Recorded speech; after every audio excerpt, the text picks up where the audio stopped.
दीप्तले आइयो शक्ति आज स्वाध्याय चंद्र कुमार के मांगे 1162 दिन गुरुवार तारीख 27 फरवरी 2025। और आज हमारे बीच में आदरणीय श्री निधि झा साहब हैं जो जीएसटी ऑफिस में कार्यरत हैं।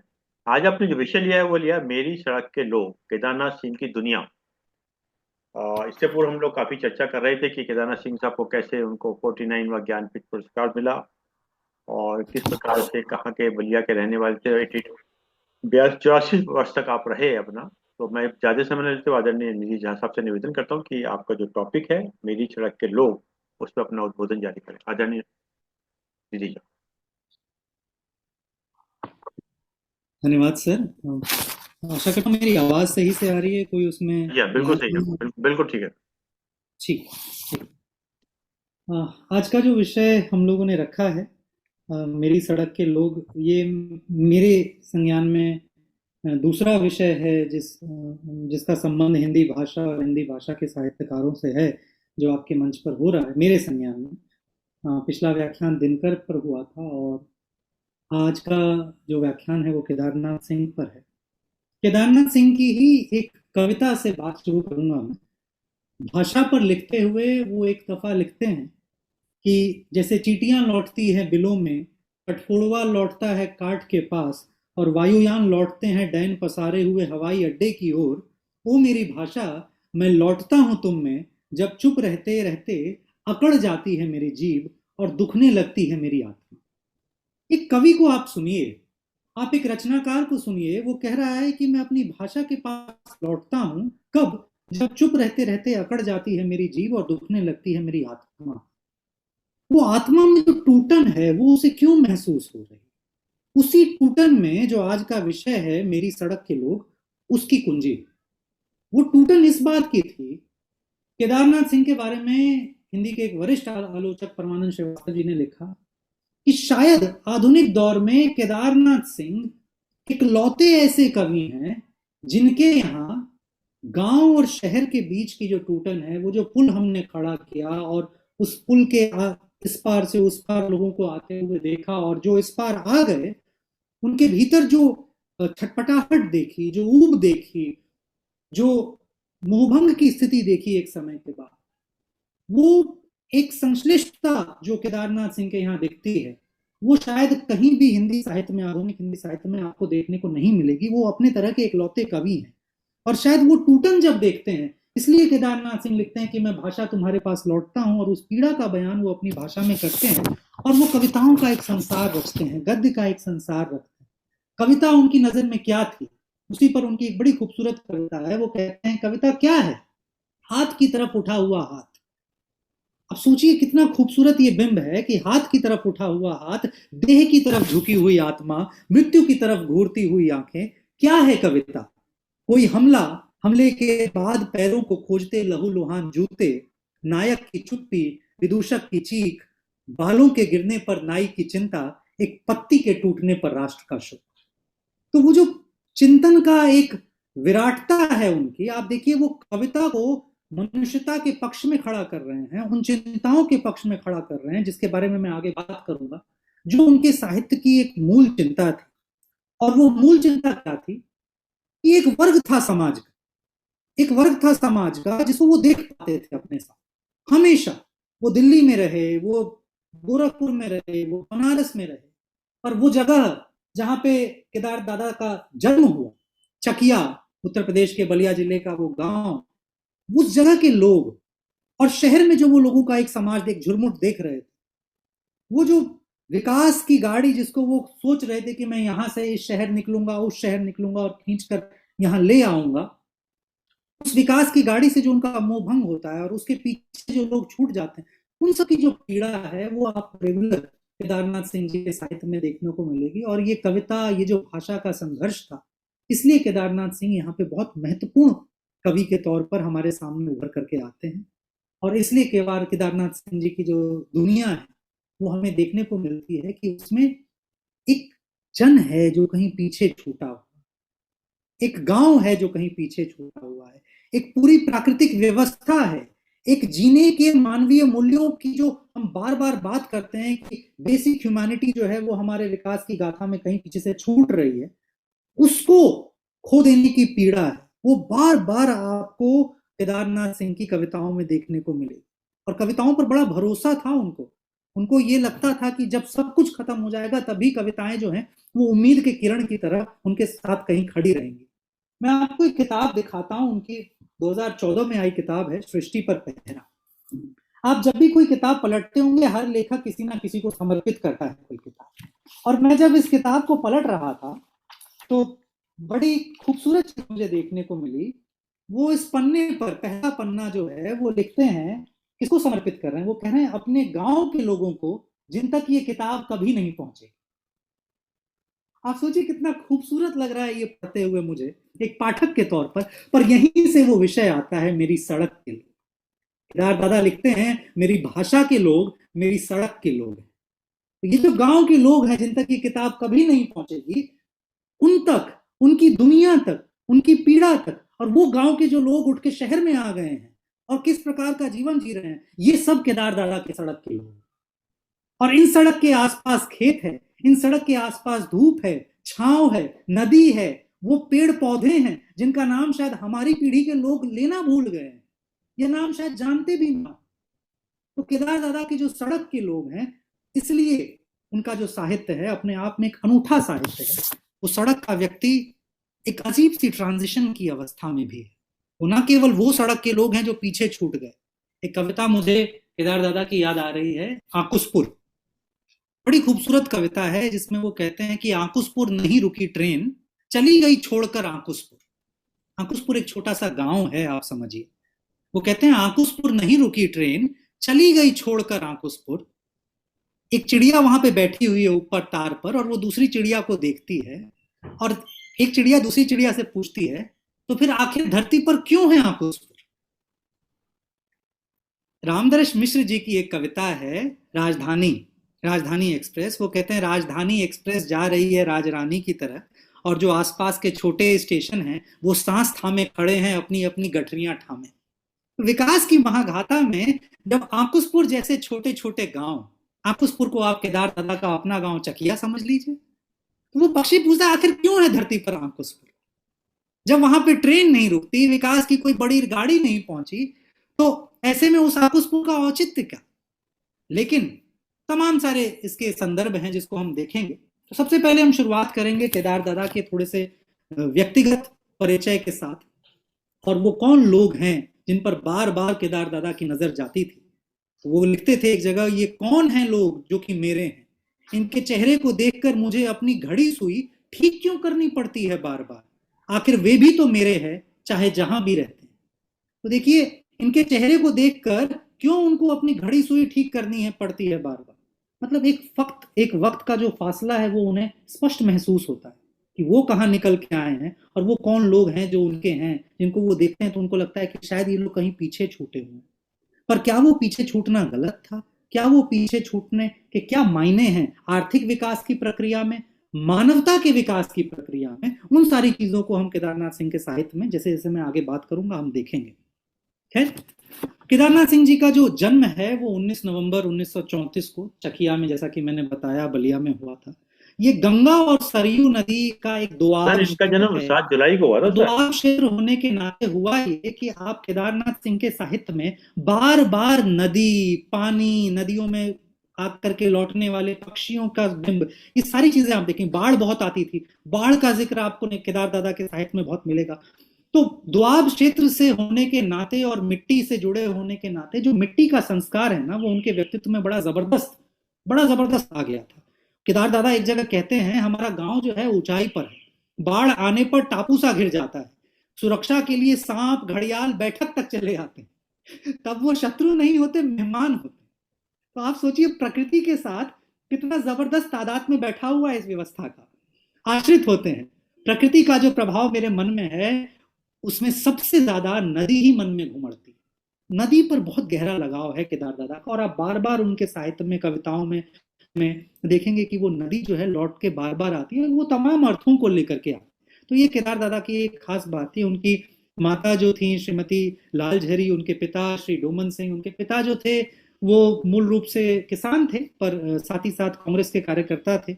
उस समय बलिया क्रांति में उनके पिता ने, जो 1942 में बलिया क्रांति हुई थी, उसमें बड़ा रुचि लेकर के उन्होंने भाग लिया था। और आप देखेंगे कि केदार दादा का जो व्यक्तित्व है उसमें ये जो पुट है स्वतंत्रता की चेतना का और ये संस्कार उस वजह से आ रहा था क्योंकि घर पर तमाम बैठकें कई बार आयोजित हुआ करती थी। बलिया क्रांति के दौरान केदार दादा जिस दिन 22 लोगों शहीद हुए, उस दिन केदार दादा खुद एक पेड़ के पीछे छुप कर के वो सारा, बच्चा होने के नाते वो सारा प्रकरण देख रहे थे। तो जो उनकी चेतना है उसमें मिट्टी, प्रकृति, स्वतंत्रता संघर्ष, ये तमाम तत्व जो थे आते तब से बचपन से आए हुए थे। उनके दादा जो थे वो एक चतुर्थ श्रेणी कर्मचारी थे, बाहर रहते थे, तो दादी उनके साथ रहती थी, उस परिवार के साथ रहती थी। वो कलकत्ता थे उनके दादा, वहां पे काम करते थे। तो बराबर दादी जो थी वो उनको कहानियां सुनाया करती। केदार दादा एक जगह कहते हैं, रात में सोने के समय दादी से सुनी हुई कहानियों से लोक कथा से संबंध बना। जाड़े की रातों में करीब 4 बजे भोर में गंगा स्नान के लिए जाती स्त्रियों के गीतों के शब्दों की ध्वनियां मेरे अंदर अद्भुत प्रभाव पैदा करती थी। इन सब के माध्यम से एक रहस्यमय दुनिया मेरे अंदर खुलती रही। तो आप देखिए उनका जो संबंध था वो अपने लोक से बहुत गहरा था। केदार दादा का अपने नदी को जानना, अपने दादी के बहाने लोक कथाओं को जानना, उसके साथ साथ स्त्रियों को जो वो जाते हुए सुनते थे गाते हुए, उन लोक के गवई राग को अपनाना, तो ये तमाम ऐसी चीजें थी जो केदार दादा के व्यक्तित्व में बहुत गहरे तक थी। और चकिया के बगल में एक मठ था और वहां पे उस समय बाबू लक्ष्मण दास, जिनकी उस समय स्वतंत्रता संघर्ष में बड़ी, संग्राम में बड़ी प्रतिष्ठा थी, बाबू लक्ष्मण दास उस मठ में रहा करते थे। उनका भी केदार दादा के व्यक्तित्व पर बड़ा प्रभाव पड़ा। उनका जो ननिहाल था वो बिहार में था, परसागढ़ बिहार में। और ननिहाल में भी एक मठ था जिस मठ में महापंडित राहुल सांकृत्यायन रहा करते थे। तो उनकी जो नानी थी वो अक्सर बहुत सारे किस्से बताया करती थी केदार दादा को, महापंडित राहुल सांकृत्यायन के। इस बात का जिक्र केदार दादा ने बाद में जब वो महापंडित जी से मिले, सांकृत्यायन जी से बनारस में, तो वहां पे उन्होंने किया भी इस बात का। तो इस प्रकार का उनका एक पारिवारिक माहौल था जहां तमाम लौकिक संस्कार, जो लोक का तत्व है, वो उन्होंने ग्रहण किया। उनकी शिक्षा जो थी, प्राथमिक शिक्षा अपने गांव में ही हुई और उसके बाद वो बनारस की ओर निकल गए। बनारस में उन्होंने वहां पे बनारस हिंदू विश्वविद्यालय में अपनी पढ़ाई की। उसके बाद इसी दौरान क्या हुआ कि 15 वर्ष में उनका एक विवाह हुआ था। वो बाल विवाह हुआ था, परिवार के दबाव में उन्होंने कर लिया। बीमारी के कारण उनकी पहली पत्नी बहुत लंबे समय तक उनके साथ ना रह सकी। फिर 18 वर्ष की उम्र में उनका दोबारा से शिवकली देवी से विवाह हुआ और दूसरा विवाह जो था उसमें भी उनकी जो पत्नी थी, 1977 में जाकर के उनकी पत्नी का जो कैंसर से निधन हो गया। तो जो ये दाम्पत्य जीवन आप कहेंगे, इसका सुख केदार दादा को उतना नहीं मिला जितने की शायद सामान्य लोग अपेक्षा करते हैं। तो उच्च शिक्षा उन्होंने बनारस हिंदू विश्वविद्यालय से की। उसके बाद अध्यापन में वो थोड़ा सक्रिय हुए। कुछ समय तक बनारस में ही उन्होंने शिक्षा अध्यापन का काम किया। बनारस में उनकी मुलाकात उनके, जिसे वो अपना गुरु कहते हैं साहित्य में, त्रिलोचन से हुई और आचार्य हजारी प्रसाद द्विवेदी जी से भी वहीं मुलाकात हुई। और वो बनारस क्यों छोड़ के गए उसका भी कारण यही है। बनारस छोड़ने की भी वजह वो यही बताते हैं कि जब आचार्य हजारी प्रसाद द्विवेदी को एक बार बनारस हिंदू विश्वविद्यालय से निकाल दिया गया, मतलब एक षड्यंत्र था उस समय, 2-3 लोगों को निकाला गया एक साथ। तो आचार्य हजारी प्रसाद द्विवेदी ने कोर्ट में केस नहीं किया, बाकी लोगों ने केस किया, तो बाकी लोगों ने अपनी नौकरियां वापस हासिल कर ली, द्विवेदी जी ने नहीं की। तो उस वजह से उनका एक मोह भंग सा हो गया कि आचार्य अब यहाँ से चले गए हैं तो हम भी अब बनारस छोड़ देंगे। और बनारस से निकल के वो गोरखपुर की ओर कूच कर गए। गोरखपुर के बाद वहां पे कुछ समय अध्यापन किया वहां पे उन्होंने। फिर 1962 में पडरौना राज परिवार द्वारा एक संचालित कॉलेज था, नारायण कॉलेज, वहां पे उन्होंने नौकरी शुरू की, जहां बाद में वो प्रिंसिपल भी हुए। और उसके बाद 76 में वो जेएनयू में आए और दिल्ली की ओर उन्होंने प्रस्थान किया। 1976 से लेकर 99 तक वो दिल्ली में रहे। एक खास बात यह है कि गोरखपुर, बनारस तो चलिए फिर भी बड़े शहर थे, पडरौना को चुनना एक बड़ी बात है। देखिए, साहित्यकार अक्सर ना ऐसे शहरों को चुना करते थे उस समय में जिनकी थोड़ी सी साहित्यिक चलती चल गई थी, वो जहां पे थोड़ा सा साहित्यिक माहौल हो। और केदार दादा हमेशा से ऐसे व्यक्तित्व के आदमी थे जो सामान्य लोगों के बीच रहना चाहते थे। उनको वो साहित्यिक मंडलियों से ज्यादा उन चीजों में रुचि थी, ऐसे लोगों में रुचि थी जो उनके साहित्य का विषय बने। तो पडरौना जैसे छोटी जगह पर जहां कोई साहित्यिक माहौल नहीं था, वहां भी उनको रहने में उतनी ही खुशी थी। इसलिए वो, शायद मैं अभी सर से कह रहा था कि वो दिल्ली का कभी भी नहीं हो सके। वो सबसे ज्यादा जहां के हुए वो चकिया था, जहां से वो आते थे। वो दिल्ली में रहे, बनारस भी उन्होंने खूब खूब, मतलब जिसे कहते हैं ना अपने श्वास में भरा बनारस को। बनारस पर उनकी बड़ी चर्चित कविता है जो मैं आगे सुनाऊंगा आपको। तो बनारस को भी उन्होंने अपने श्वास में भरा, गोरखपुर की भी मिट्टी को चखा, लेकिन सबसे ज्यादा वो कहीं के रहे तो वो अपने उस लोक के रहे।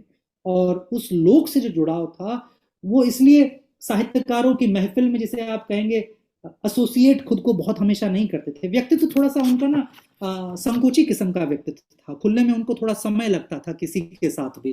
केदार दादा की ये खास बात थी, और ये आप उनके साहित्य में भी महसूस कर पाएंगे। बड़ी बारीक चीजें वो बोलते हैं कई बार, जो लगता है कि व्यक्ति शायद बहुत निजी स्तर पर महसूस कर रहा है, पर आप उससे रिलेट कर पाएंगे क्योंकि वो उनकी आत्मा का एक सच्चा बयान है।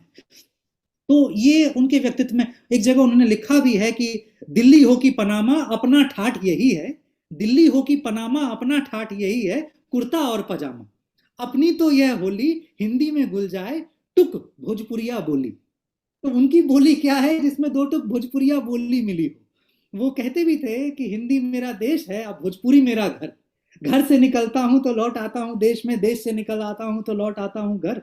देखिए ना मेरी मुश्किल कि दोनों में इतने वर्षों से एक दूसरे को ढूंढ रहा।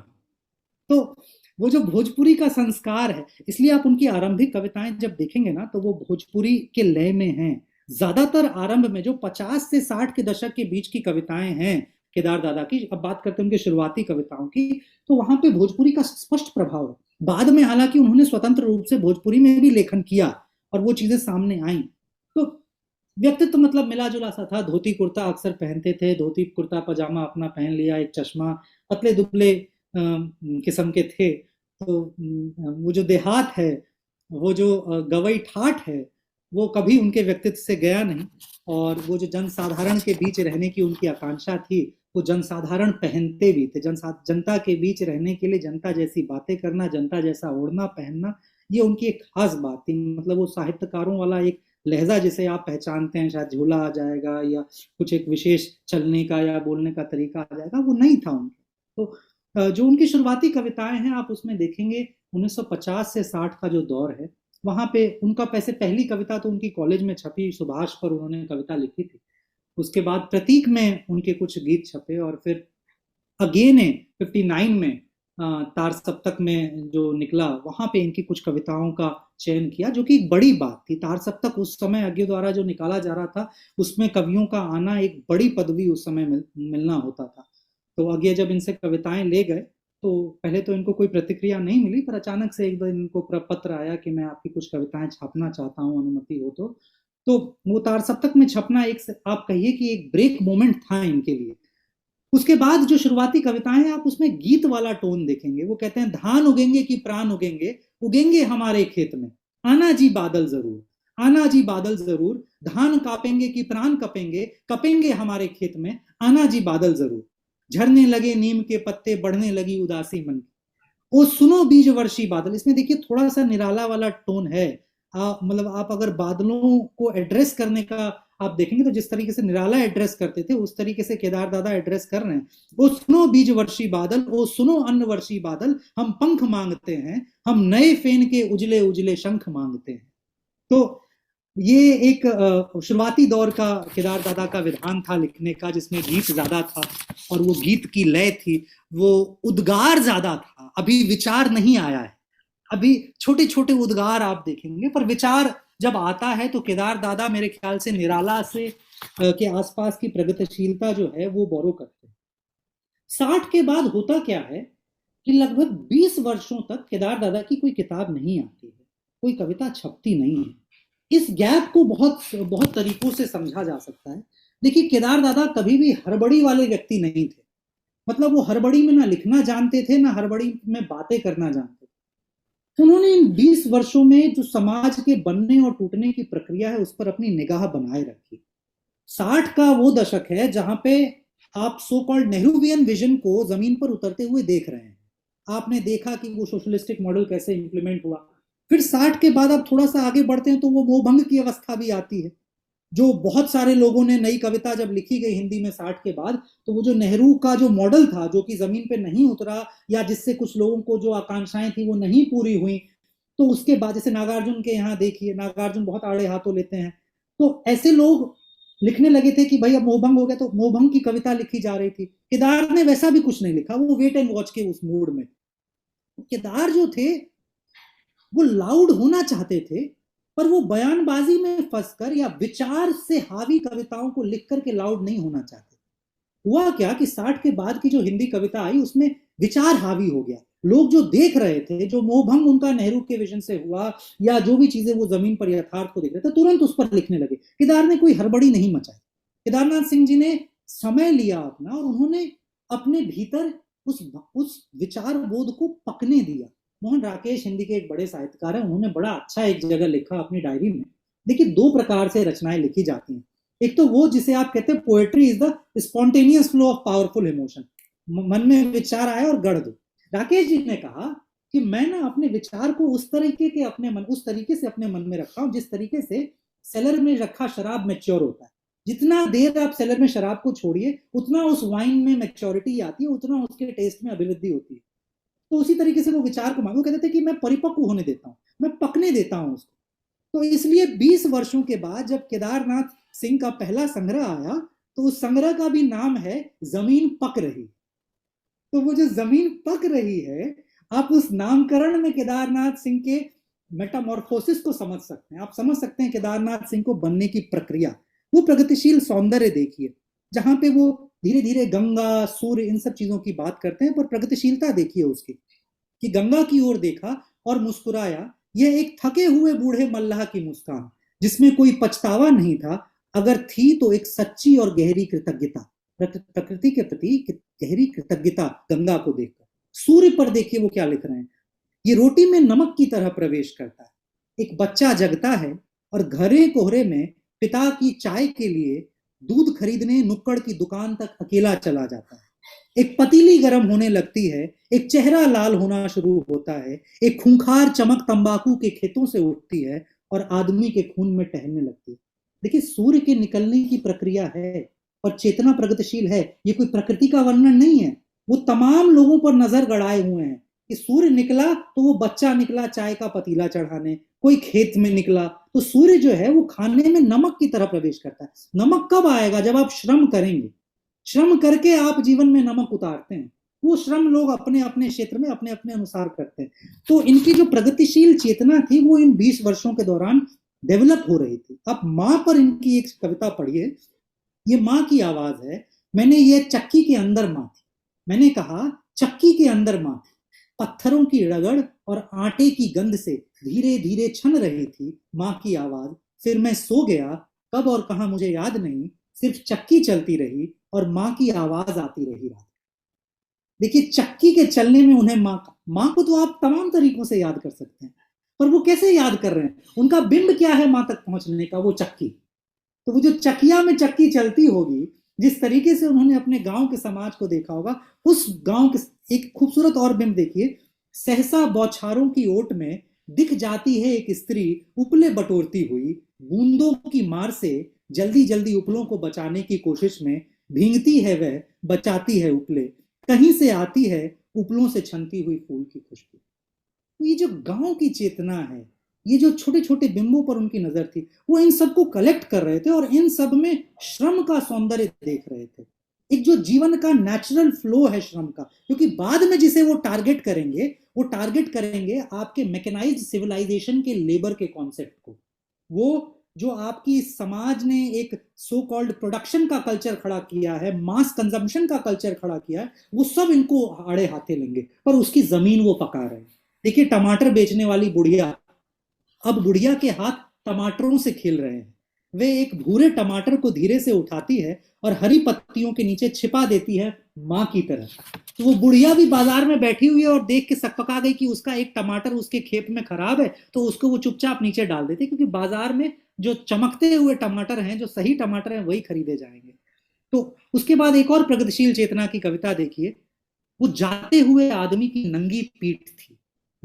आप निराला को याद कीजिए, वह आया दो टूक कलेजे पर करता पछताता। वो जो भिक्षुक को लेकर निराला ने कविता लिखी थी, या वह तोड़ती पत्थर देखा मैं उसे इलाहाबाद के पथ पर। आप केदार दादा को देखिए यहाँ पे। वो जाते हुए आदमी की नंगी पीठ थी जो धूप में चमक रही थी। एक कुत्ता जो उसे देखकर बेतरह भूख रहा था मुझे सूंघता हुआ बस के अड्डे तक मेरे साथ साथ गया, और उसके बाद हम दोनों इस बात पर सहमत हो गए कि आदमी की नंगी पीठ उसके चेहरे से ज्यादा दिलचस्प होती है, ज्यादा तर्कसंगत होती है। आदमी की नंगी पीठ उसके चेहरे से ज्यादा दिलचस्प होती है, ज्यादा तर्कसंगत होती है। आप देखिए वो मानव पर किस तरीके से रोशनी डाल रहे हैं। और अब देखिए जो मैंने आपको बताया ना कि वो ये सारी जमीन पका रहे हैं मौजूदा उपभोक्तावादी संस्कृति पर प्रहार करने के लिए। कैसे? वो क्या लिखते हैं, वस्तुएं, जो चीजें जो आप मास प्रोडक्शन के कल्चर से निकाल रहे हैं, वस्तुएं मेरी आत्मा से बह रहा है खून, और वस्तुएं मेरे खून से फिर पैदा हो रही। मेरी आत्मा से बह रहा है खून और मेरे खून से फिर पैदा हो रही हैं ये वस्तु। तो ये जो वस्तुओं का एक भ्रम हमने खड़ा किया, एक सांसारिकता हमने खड़ी की, जिस पर कबीर अपने तरीके से प्रहार करते थे, पर यहाँ पे देखिए बड़ा जबरदस्त तरीके से ये उस पर प्रहार करते हैं। और उनमें ये समझ थी कि जनता मूव करना चाह रही है, जनता तो डेवलपमेंट के प्रति उनका विरोध नहीं था। अगर आपको ये लगे कि वो गांव की बात कर रहे हैं बार बार, गांव के नहीं, उनका विरोध था इस कल्चर के प्रति जो जिसे आप कहते हैं ना मीन्स और एंड की डिबेट, जो गांधी, भाई साध्य तो आपका समझ में आ रहा है पर साधन भी तो सही हो, वो इस साधन को तौल रहे थे बार बार। ये जो आपने साधन अपनाया है, ये जो आप तरीके अपना रहे हैं, ये जो आप रास्ते ले रहे हैं विकास तक पहुंचने के, इन रास्तों में मनुष्यता मारी जा रही है, इन रास्तों में एक अंचल छूट रहा है, इन रास्तों में मूल्य बोध का भयानक ह्रास हो रहा है। इसको वो टारगेट कर रहे थे बार बार। एक बड़ी अच्छी कविता है जहां पे वो एक पुल की बात करते हैं। वो कहते हैं मांझी का पुल। वो एक पुल था जो कि एक नदी पे था, और उस पर वो कविता जब शुरू होती है तो वो माँ से पूछते हैं कि भैया ये पुल कब बना होगा। माँ कहते हैं पता नहीं, बहुत पहले का रहा होगा। फिर उसे बहुत सारे लोग, मतलब बड़ी अच्छी से कहता है तुम्हारे जन्म से पहले कहती थी दादी, जब दिन में रात हुई थी उससे भी पहले कहता है गांव का बूढ़ा चौकीदार। लालमोहर हल चलाता है और एन उसी वक्त जब उसे खैनी की जरूरत महसूस होती है तो बैलों के सींगों के बीच से दिख जाता है मांझी का पुल। बैलों के सींगों के बीच से मांझी का पुल दिखना। आप सोचिए एक किसान देख रहा है बैलों के सींगों, वो पुल क्या है, वो पुल का दिखना क्या है। ऐसा नहीं कि नदी पर बस पुल देखा जा रहा है, वो पुल जो है वो आपकी सभ्यता के बीच में एक पुल खड़ा किया आपने, इस ठौर से उस ठौर तक। एक ठौर को आप शहर कहते हैं, एक ठौर आपका अंचल है। वो जो सपनों का जो पुल है, जो हर इंसान देख रहा है, हर इंसान उससे जुड़ा हुआ है। तो आप सोचिए ये मांझी के पुल पर चलने की जो पूरी पीड़ा है, उस पीड़ा का साहित्य है केदारनाथ सिंह का साहित्य। वो कहते हैं गहरी बेचैनी के बाद मैंने कई बार सोचा है मांझी के पुल में कहाँ है मांझी, कहाँ है उसकी नाव। क्या तुम ठीक उसी जगह उंगली रख सकते हो जहां हर पुल में छिपी रहती है एक नाव।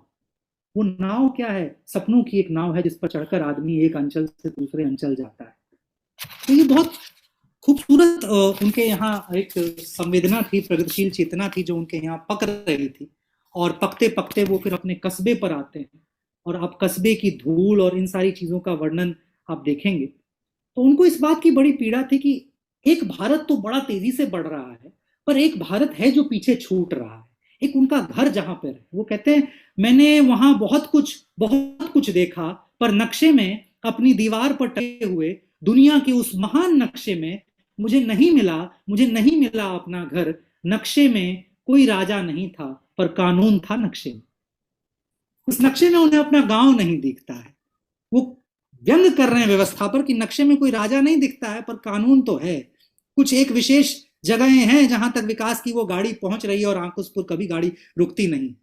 वो कहते हैं दिन की आखिरी बस जा रही है, कस्बे में भर गई है धूल, एक बेहद चिकनी और गाढ़ी धूल जिसे मैं जानता हूं क्योंकि इस कस्बे से, मेरे पूरे देश से ये धूल सबसे जिंदा और खूबसूरत चीज है।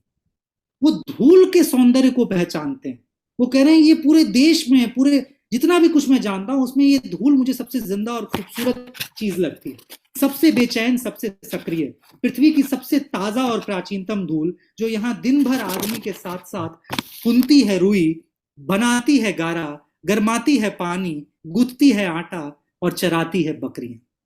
वो जो धूल का सौंदर्य है ना, वो श्रम के सामान्य रूप का सौंदर्य है। तो ये जो कस्बे के छूटने का एक डर था, वो डर उनको अंदर बहुत स्पष्ट रूप में, और कस्बे को बाजार ललचा रहा, और ये जो बाजार का लालच है वो फिर उन्होंने आड़े हाथे लिया। बाजार की सभ्यता को उन्होंने बहुत अच्छे से घेरा। वो कहते हैं जाड़े के शुरू में आलू वह जमीन से निकलता है और सीधे बाजार में चला आता है। यह उसकी एक ऐसी क्षमता है जो मुझे अक्सर दहशत से भर देती है। वह आता है बाजार में, भरने लगती है अजीब सी धूप, अजीब सी अफवाहें बाजार में। फिर वो क्या कहते हैं, बाजार में न धूल थी न जनता, दोनों को साफ कर दिया गया। बाजार में न धूल थी न जनता, मतलब ये जो बाजार वाली व्यवस्था आपने खड़ी की है, ये जो विकास का एक सो कॉल्ड आडंबर आपने रचा है, वहां पे आदमी भी साफ हो रहा है और उसका श्रम भी साफ हो रहा है। व्हाट इज बीइंग वैल्यूड, किसको आप वैल्यू कर रहे हैं? जिसके लिए ये पहुंचना था वो तो दोनों साफ कर दिए गए हैं बाजारीकृत व्यवस्था में। तो वहां पे उन्हें इस बात की पीड़ा हो रही थी कि कहीं ना कहीं ये जो सभ्यता की गाड़ी आपने चलाई, ये जो सभ्यता का ट्रक चलाया, वो ट्रक टूट गया। वो कहते हैं टूटा हुआ ट्रक पूरी तरह सौंप दिया गया है घास के हाथों में। ये घास क्या है? ये घास मानव की आदम शक्ति है, ये घास प्रकृति की शक्ति है। वो एक नेचुरलाइज्ड फोर्सेस की बात कर रहे हैं। वो कहते हैं टूटा हुआ ट्रक पूरी तरह सौंप दिया गया है घास के हाथों में, और घास परेशान है पहिए बदलने के लिए। मेरे लिए ये यह सोचना कितना सुखद है कि कल सुबह तक सब ठीक हो जाएगा, मैं उठूंगा और अचानक सुनूंगा भोंपू की आवाज और घरघराता हुआ ट्रक चल देगा तिनसुकिया या बोकाजान। अब सोचिए एक ट्रक खड़ा हुआ है कहीं, टूट गया है, और उसमें आपने देखा होगा कई बार ना बेलें उग जाती हैं। वो इन बेलों में सामर्थ्य देख रहे हैं कि ये सभ्यता की गाड़ी जो है ये प्राकृतिक शक्तियों से ठीक होगी। इसको थोड़ा सा नेचुरलाइज फ्लो चाहिए। ये जो मैकेनाइज्ड और कैपिटलिस्टिक फोर्स आपने इसको दिया है, वो केदारनाथ सिंह को रास नहीं आ रहा। क्यों? क्योंकि उसके दम पर उसका प्रतीक क्या है? उस समय के विकास का प्रतीक थे शहर। ये देखो ये हमने खड़ा किया। वो उन सबको घेरने लगते हैं। वो कहते हैं शहर क्या आपने खड़ा कर दिया? वो कहते हैं बिजली चमकी पानी गिरने का डर है, वे क्यों भागे जाते हैं जिनके घर है वो भागे जा रहे हैं। वे क्यों चुप हैं जिनको आती है भाषा, वो क्या है जो दिखता है धुआं धुआं सा। यह शहर है कि जिसमें रहती है इच्छाएं, कुत्ते भुनगे आदमी गिलहरी गाय। यह शहर है जिसकी जिद है सीधी सादी, ज्यादा से ज्यादा सुविधा सुख आजादी। साथियों रात आई अब मैं जाता हूं, इस आने जाने का वेतन पाता हूं। जब आंख लगे तब सुनना धीरे धीरे, किस तरह रात भर बजती हैं जंजीर। ये जंजीर जिसमें वो जकड़े सा खुद को महसूस करते थे शहर में, वो जंजीर जिसको वो आड़े हाथों लेते हैं। वो कहते हैं सारा शहर छान डालने के बाद मैं इस नतीजे पर पहुंचा कि इतने बड़े शहर में मेरी सबसे बड़ी पूंजी है मेरी चलती हुई सांस। समाज व्यक्ति व्यक्ति से कट गया है। वो कह रहा है इतना बड़ा शहर है, हमने इतना कुछ हासिल किया, इतने कुछ की दौड़ में आ गए, उस पुल को पार किया, और क्या मिला? मेरी सबसे बड़ी पूंजी है मेरी सांस, मेरी छोटी सी पूंजी जिसे मैं रोज थोड़ा थोड़ा खर्च किए देता हूं। शहर में रहते हुए उस सांस नाम की पूंजी को रोज थोड़ा थोड़ा खर्च करना। मतलब सोचिए शहर में आने का मोह कितना था। पहले वो कहते हैं कि शहर में आया तो देखा नदी थी, बाद में नदी गायब हुई तो लोगों ने कहा लोग हैं, पर देखा कि लोग भी नहीं। वो कहते हैं मैंने खुद को समझाया यार दुखी क्यों होते हो, इतने कट गए, बाकी भी कट जाएंगे दिन, क्योंकि शहर में लोग तो हैं। फिर एक दिन जब किसी तरह नहीं कटा दिन, तो मैं निकल पड़ा लोगों की तलाश में। मैं एक एक से मिला, मैंने एक एक से बात की, मुझे आश्चर्य हुआ लोगों को तो लोग जानते तक नहीं थे। देखिए समाज कितना आपस में टूटा हुआ है। तो ये शहर उनको नहीं चाहिए था। फैज का मुझे एक शेर याद आता है कि ये दाग दाग उजाला ये शब गजीदा है शहर, वो इंतजार था जिसका ये वो शहर तो नहीं। तो विकास की जिस गाड़ी पर आप चले थे ये शहर तो नहीं चाहिए था उनको। वो कहते हैं कि अच्छा एक चीज बहुत काबिल तारीफ है केदार दादा के, वो ट्रेजेडी जो इंसान की है, वो ट्रेजेडी जो ह्यूमन की है, उसको बयां करने के लिए वो बार बार चराचर जगत के लोगों को लेके आते हैं। पक्षियों की बात करते हैं, पक्षियों से बुलवाते हैं, जानवरों से बुलवाते हैं, नदियों से बुलवाते हैं। केदार दादा के साहित्य में नदियां चिट्ठी भेजती हैं। जो धान है वो क्रांति करता है, मनुष्य क्रांति नहीं करता उनके यहाँ, धान क्रांति करता है, पेड़ क्रांति करता है। ये एक बड़ी खूबसूरत बात थी केदार दादा के यहाँ। वो चराचर जगत की पोटेंशियल को बड़ा अच्छे से एक्सप्लॉइट करते थे। आप नागार्जुन की एक कविता याद कीजिए, अकाल और उसके बाद। वो कहते हैं बहुत दिनों तक चूल्हा रोया, चक्की रही उदास, बहुत दिनों तक कानी कुतिया सोई ना उसके पास, बहुत दिनों तक लगी भीत पर छिपकलियों की गश्त, बहुत दिनों तक चूहों की भी हालत रही शिकस्त। तो वो अकाल जिसका प्रभाव सो कॉल्ड ह्यूमन सोसाइटी पर बहुत तगड़ा पड़ा, और इतना तगड़ा पड़ा कि एक पूरा अमर्त्य सेन का अर्थशास्त्र का एक धारा उसमें खप गई कि भाई फेमाइन और फेमाइन का फूड क्राइसिस, और ये क्या क्राइसिस है। उस अकाल को बयां करने के लिए नागार्जुन जैसे कुत्ते बिल्ली और छिपकलियों की गश्त की बात कर रहे हैं। वैसे ही केदार दादा के यहाँ आपको बहुत ज्यादा ये सारे चराचर जगत के बिंब मिलेंगे। वो क्या कहते हैं, क्या नाम है उसका, खंजन टिटहरी नीलकंठ, मुझे कुछ भी याद नहीं, मैं कितनी आसानी से भूलता जा रहा हूं पक्षियों के नाम, मुझे सोच कर डर लगा आखिर क्या नाम है उसका, मैं खड़ा खड़ा सोचता रहा और सिर खुजलाता रहा, और यह मेरे शहर में एक छोटे से पक्षी के लौट आने का विस्फोट था जो बड़ी सड़क पर मुझे देर तक हिलाता रहा। उनको पक्षियों के नाम याद नहीं आ रहे।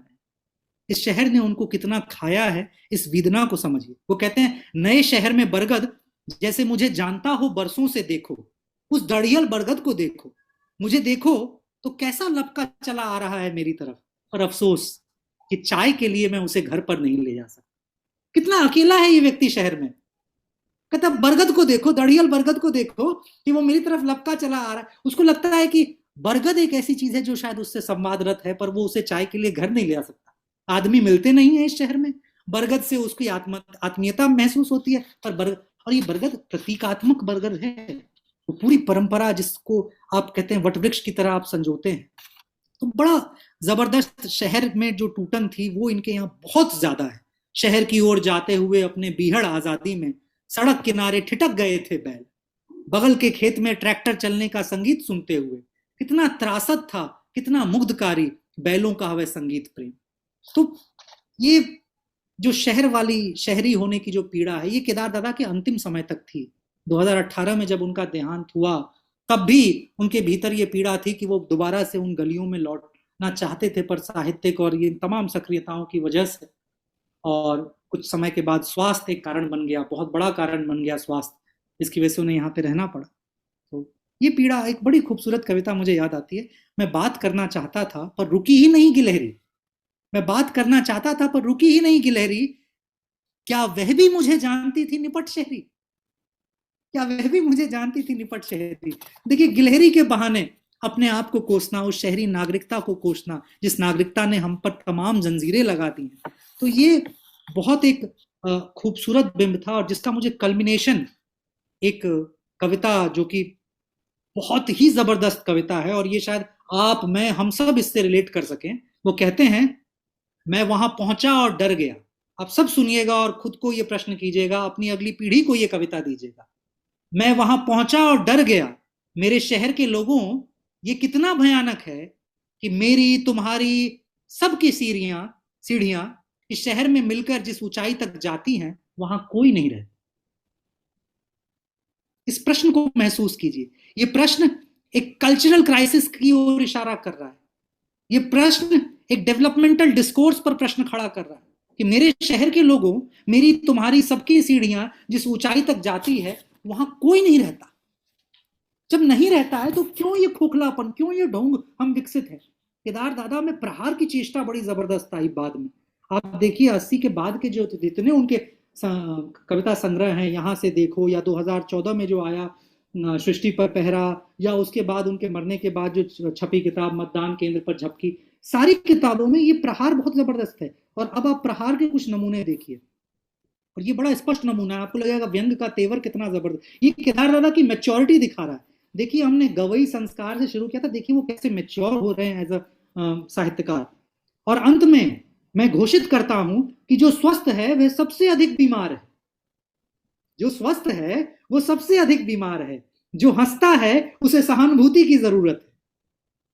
शब्दों को सुनिए, जो स्वस्थ है वो सबसे अधिक बीमार है, जो हंसता है उसे सहानुभूति की जरूरत है, जो चल रहा है वो खड़ा है, जो चल रहा है वो खड़ा है, जो बोल रहा है वो कहीं ना कहीं चुप है, जो बोल रहा है वो कहीं ना कहीं चुप है। मैं घोषित करता हूं कि जो सच है वो सच नहीं जानता है, उस तक खबर अभी नहीं पहुंची है, जो हुक्म देता है वो डरा हुआ है।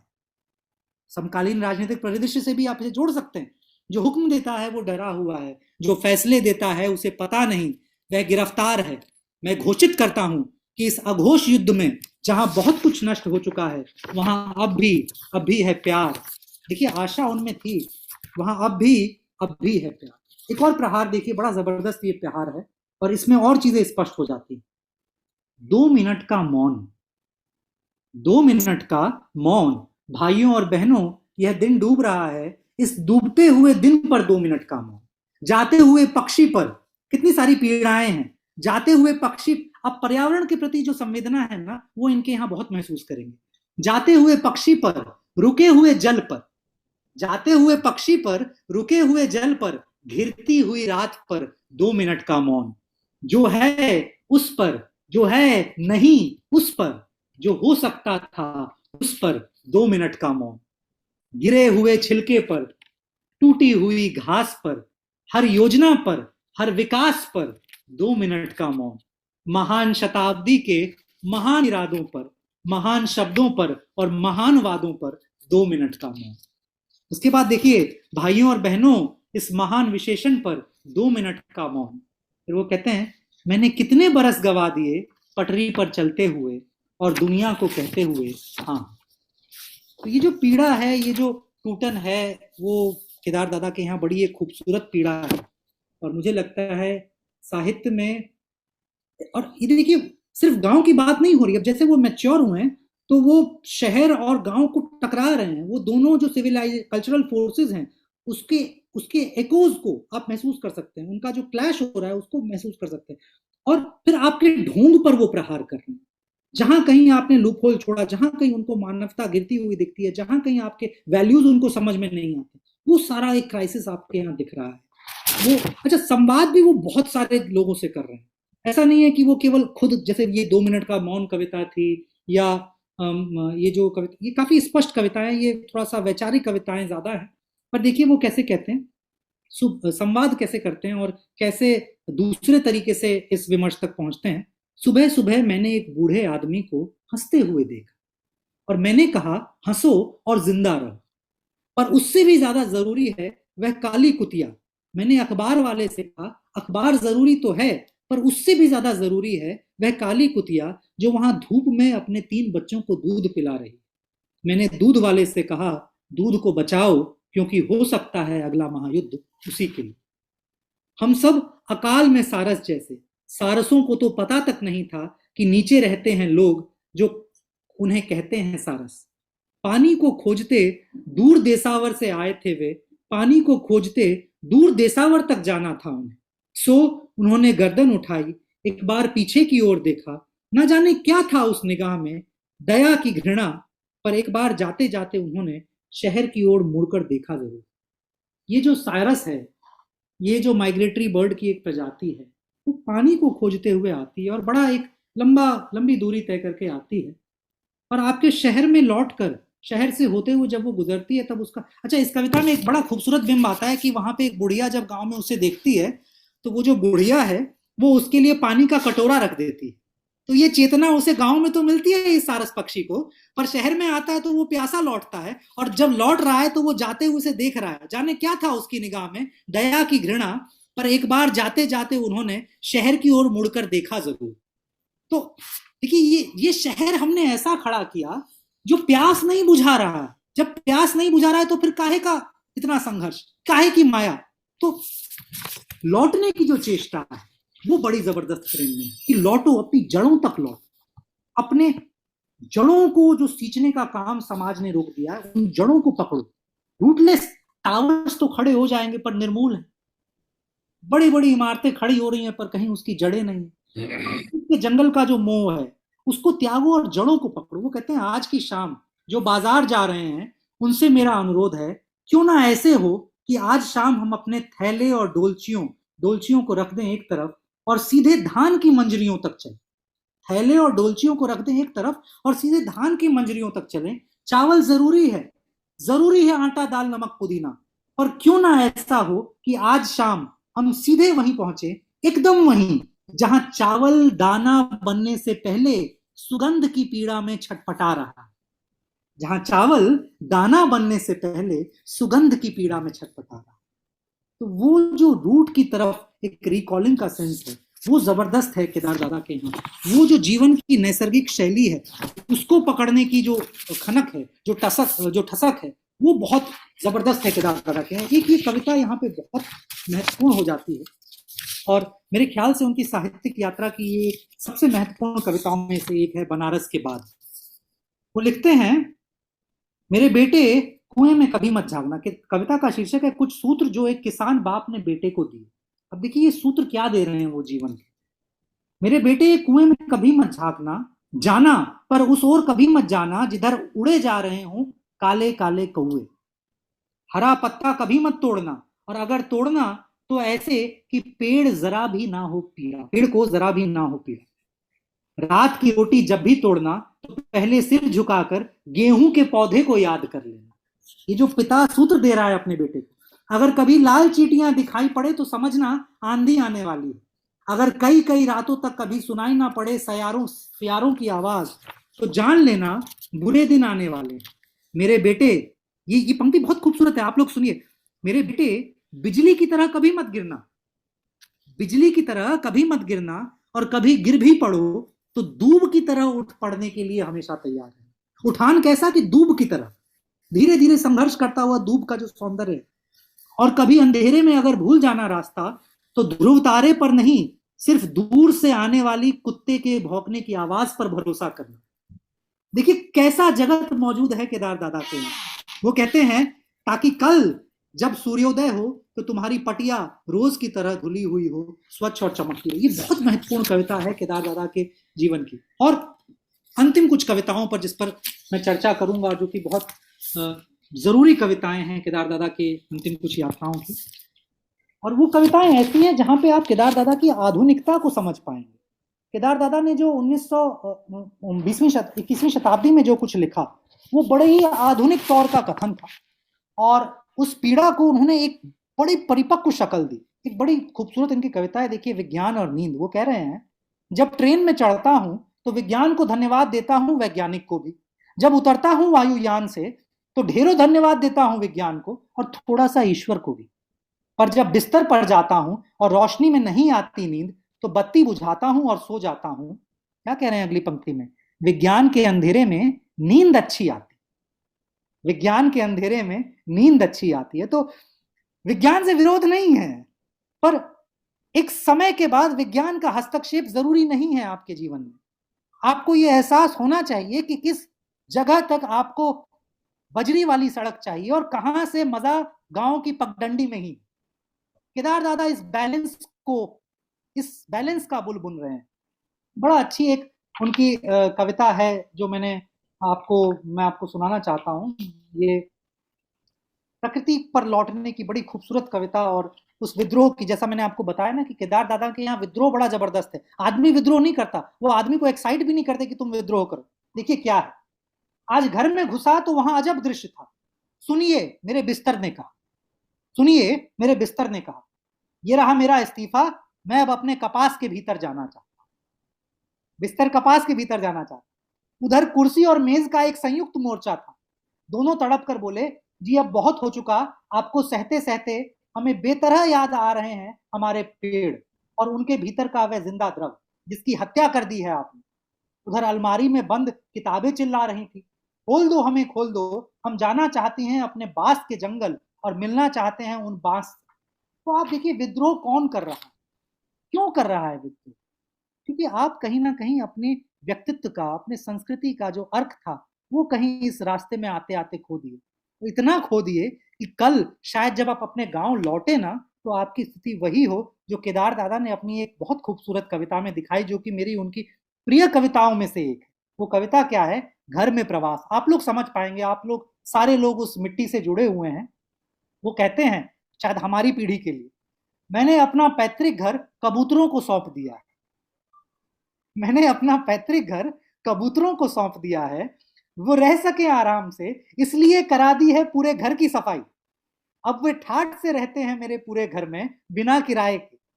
कभी जाता हूं गांव तो उनकी असुविधा का ध्यान कर रह लेता हूं किसी पड़ोसी के घर, उनकी असुविधा का ध्यान कर रह लेता हूं किसी पड़ोसी के घर। सोचता हूं कहीं ऐसा ना हो कि कोई युगनद जोड़ा मेरी आहट से छिटक जाए, या क्या पता किसी मादा ने अभी अभी दिया हो पहला अंडा, या फिर कोई बूढ़ा कबूतर जीवन संग्राम में छूट गया हो अकेला। अब की गया तो भूल गया वह अनुबंध जो मैंने कर रखा था उनके साथ।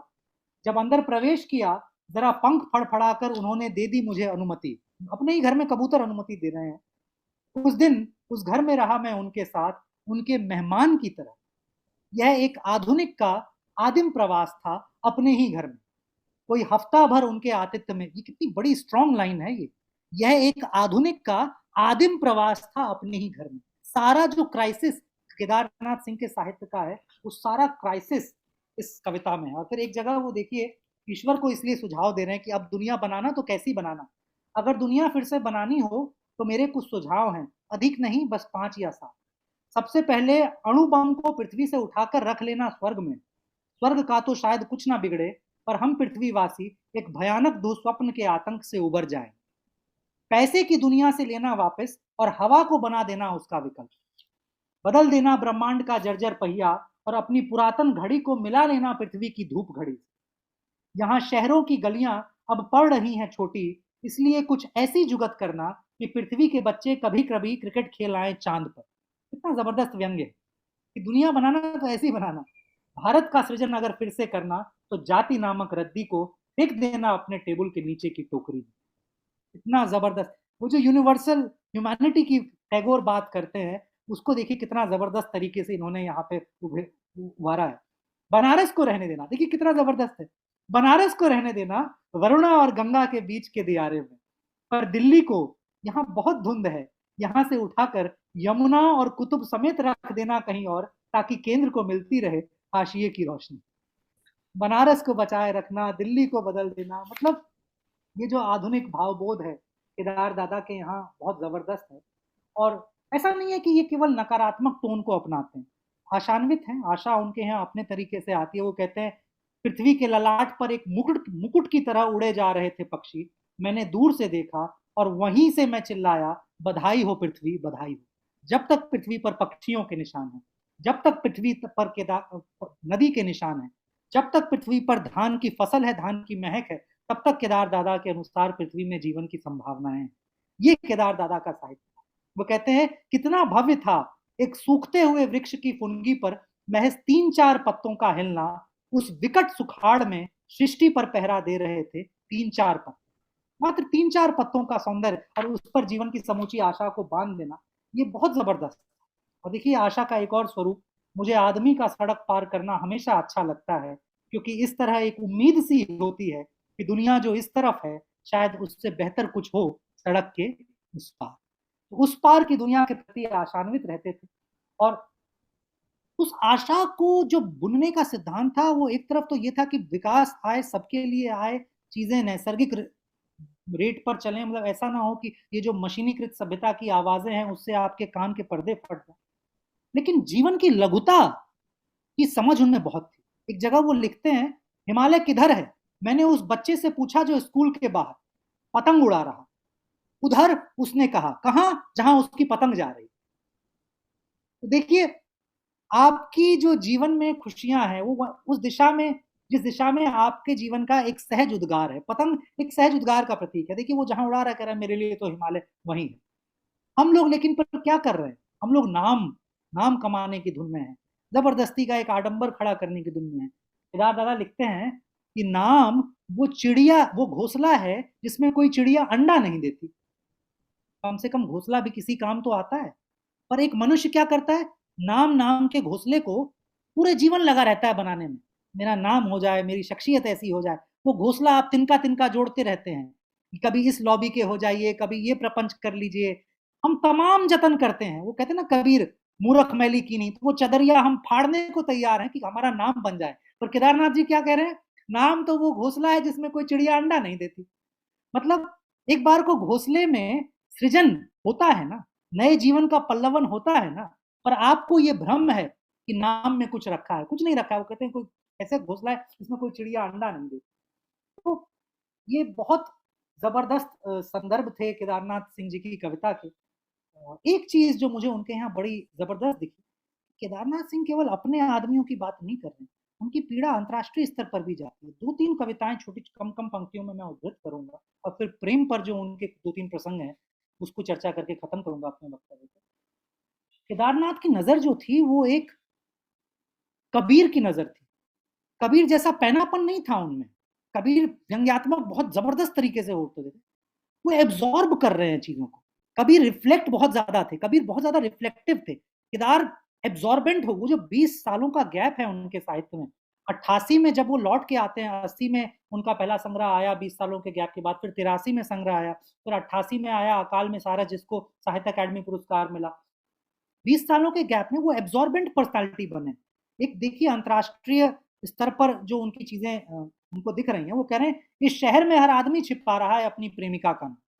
इस शहर में हर आदमी छिपा रहा है अपनी प्रेमिका का नाम, सिवाय उस हॉकर के जो सड़क पर चिल्ला रहा है वियतनाम वियतनाम। तो आप देखिए वो जो सिविल स्ट्राइफ है, आप कबूली वाला को याद कीजिए, टैगोर के कबूली वाला को, और वो जो कबूली वाला कैसे अपने अफगानिस्तान को नहीं भूलता है। यहाँ पे देखिए केवल उसकी जो उसका प्रेम जो है, उस हॉकर का प्रेम अपने देश से है, वियतनाम से, और उसकी दशा उससे देखी नहीं जा रही। इसके उसके बाद एक बड़ी खूबसूरत कविता है। कविता का शीर्षक था इराक युद्ध में एक घायल बच्चे को टीवी पर देख। इराक युद्ध में एक घायल बच्चे को टीवी पर देख अस्पताल की ओर भागते एक बदहवास बाप की खून से लथपथ लंबी बाहों में एक शिशु देह की बेदम रुलाई, जो इतनी थी बेदम कि बन नहीं सकती थी चीत्कार। एक छटपटाता हुआ घुन गेहूं के जलते गोदाम। उस बच्चे को वो टीवी पर देख रहे हैं, पर पीड़ा देखिए केदार की, कितना जल्दी वो कनेक्ट कर रहे हैं। कहते हैं एक छटपटाता हुआ घुन गेहूं के जलते गोदाम में वह आंख, हाँ हाँ, वह शिशु आंख चेहरे से लटक कर हवा में झूलती हुई, बंद कर दो टीवी अगर जला ना सको उसे, इनकार करता हूं मैं कि कवि हूं और देख रहा हूं इन्हीं आंखों से एक शिशु आंख हवा में लटकती हुई। तो वो बर्दाश्त नहीं हो रहा उनसे। उसके बाद एक बड़ा जबरदस्त, और तो मुझे अंतर्राष्ट्रीय कविताओं मतलब उनका जो एक विमर्श था, वो बाहर अक्सर दौरे करते रहते थे। तो वो कह रहे हैं एक ये युवक दिलचस्प है, मैंने खुद से कहा। अब आए रोम, वो रोम में किसी लड़के से मिले और वो लड़का जो था वो बांग्लादेशी मूल का था। उस पर देखिए छोटा सा वो लिख रहे हैं, कब आए रोम मेरा अगला सवाल था। आया कहाँ जी, बोला वह, खोजता हुआ काम, ढाका चटगांव कोलकाता दिल्ली, जाने कहाँ कहाँ गया, पर हूं तो फुटबॉल ही। जब कुछ नहीं बना तो एक दिन देश की हवाओं ने ऐसी किक मारी कि वर्क परमिट लिए दिए, आ गिरा रोम में, तब से यही हूँ। मिलता है काम, कभी छूट जाता है हाथ से, पर इसके भी अपने ही मजे हैं, फुटबॉल होने के अपने मजे हैं। तो ये जो आधुनिक लोग संघर्ष कर रहे हैं, ब्रेन ड्रेन हम चिल्लाते हैं, देखिए लोग इस देश से उस देश, इस सीमा से उस सीमा का संघर्ष कर रहे हैं, फुटबॉल हो रहे हैं। कोई अपने देश में ही फुटबॉल हो रहा है, कोई एक देश से कई देशों तक का सफर करके फुटबॉल हो रहा है। तो उस संघर्ष को ताड़ने की जो क्षमता थी केदार में, वो बताती है कि उनकी चिंताएं मिट्टी से ऊपर उठकर जो वैश्विक स्तर पर चिंताएं पल रही थी, उससे भी उनका एक सरोकार सीधा सीधा जुड़ता था। और ये तभी जुड़ सकता है जब आपके व्यक्तित्व में उस मिट्टी की कचास हो, एक सौंधापन हो, जो आपको एक सच्चे इंसान के तौर पर रिफ्लेक्ट करने की क्षमताएं दे। और वो उनकी प्रेम प्रेम पर कम लिखा है इन्होंने। जो कुछ है मैं उनको प्रेमी मानता हूँ, उनका समस्त साहित्य एक मानवीय प्रेम का साहित्य। पर स्पष्ट प्रेम पर अगर मैं उनकी दो कविताएं उद्धृत करूं तो बड़ी ये खूबसूरत एक कविता मुझे लगती है। उसका हाथ अपने हाथ में लेते हुए मैंने सोचा, दुनिया को हाथ की तरह गर्म और सुंदर होना चाहिए। देखिए कितनी बाल सुलभ सा, मतलब वो कह रहे हैं हाथ को, दुनिया को हाथ की तरह गर्म और सुंदर होना चाहिए। इतना एक मोहक सा, एक बड़ा सॉफ्ट सा टेक्सचर है इस कविता में। तो केदार दादा का जो व्यक्तित्व था वो इन रागात्मकताओं का व्यक्तित्व था। जाति, संप्रदाय, सांप्रदायिक ताने बाने के विरोध में उन्होंने 1947 में एक कविता 1947 की पृष्ठभूमि पर एक कविता लिखी कि मुझे नूर मियाँ याद नहीं, पता नहीं नूर मियाँ कहाँ चले गए हमारे मोहल्ले से। बड़ी जबरदस्त कविता है वो भी, जहाँ पे वो पूछते हैं कि क्या तुम्हें ये है कि तुम्हें याद है शुरू से आखिर तक 19 का पहाड़ा, क्या तुम अपनी भूली हुई स्लेट पर जोड़ घटाकर यह निकाल सकते हो कि एक दिन अचानक तुम्हारी बस्ती क्यों छोड़कर चले गए थे नूरमी। तो सांप्रदायिक ताने बाने पर कमेंट्री, जातीय ताने बाने पर कमेंट्री। तो बड़ी होलसम पर्सनालिटी थी केदार की। और मैंने जब भी केदार दादा को पढ़ा तो मुझे ये समझ में आया कि वो आपसे इंसान होने की दलीलें दे रहे हैं, वो आपसे इंसान होने की तकरीर कर रहे हैं। वो ये चाहते हैं कि आप अपनी जड़ों से जिंदा रहें, इतनी ऊंचाई तक ना पहुंचे, ऐसी ऊंचाई तक ना पहुंचे जहां पे आप जाएं और आपको समझ में ना आए कि मैं किस लिए इतना कुछ छोड़ करके यहां तक आया, क्या एक सार्थकता थी यहां तक का संघर्ष करने में। वो सफर मुझे महसूस, क्रिएचर ऑफ रूटीन भी नहीं बनना है, ये भी नहीं कि एक चक्र में बंद जाना है। वो कहते हैं ना कि बीए किए, नौकर हुए, पेंशन लिए और मर गए, हम क्या कहे अहबाब क्या कारे नुमाया कर, वो भी नहीं बनना है, पर इंसान बने रहिए। तो केदार दादा हमेशा रहेंगे, उनकी इस कविता के साथ मैं फिलहाल अंत करूंगा। बनारस अगर समय सर कहेंगे तो बनारस सुनाऊंगा, बड़ी अद्भुत कविता है। पर फिलहाल केदार दादा हमारे बीच हैं, अपनी संवेदनाओं के साथ, अपने शब्दों के साथ, और उन्हीं की कविता उनकी याद में कि जाऊंगा कहाँ रहूंगा यहीं, जाऊंगा कहाँ रहूंगा यहीं, किसी किवाड़ पर हाथ के निशान की तरह पड़ा रहूंगा, किसी पुराने ताखे या संदूक की गंध में छिपा रहूंगा मैं, दबा रहूंगा किसी रजिस्टर में अपने स्थायी पते के अक्षरों के नीचे, या बन सका तो ऊंची ढलानों पर नमक ढोते खच्चरों की घंटी बन जाऊंगा, या फिर मांझी के पुल की कोई कील, जाऊंगा कहाँ रहूंगा यहीं, देखना रहेगा सब जस का तस, सिर्फ मेरी दिनचर्या बदल जाएगी, सांझ को जब लौटेंगे पक्षी लौट आऊंगा मैं भी, सुबह जब उड़ेंगे उड़ जाऊंगा उनके साथ, जाऊंगा कहाँ रहूंगा यहीं, जाऊंगा कहाँ रहूंगा। ये एक बड़ी खूबसूरत कविता केदार दादा को याद करने की, और बनारस को पढ़े बिना केदार दादा को नहीं समझा जा सकता है।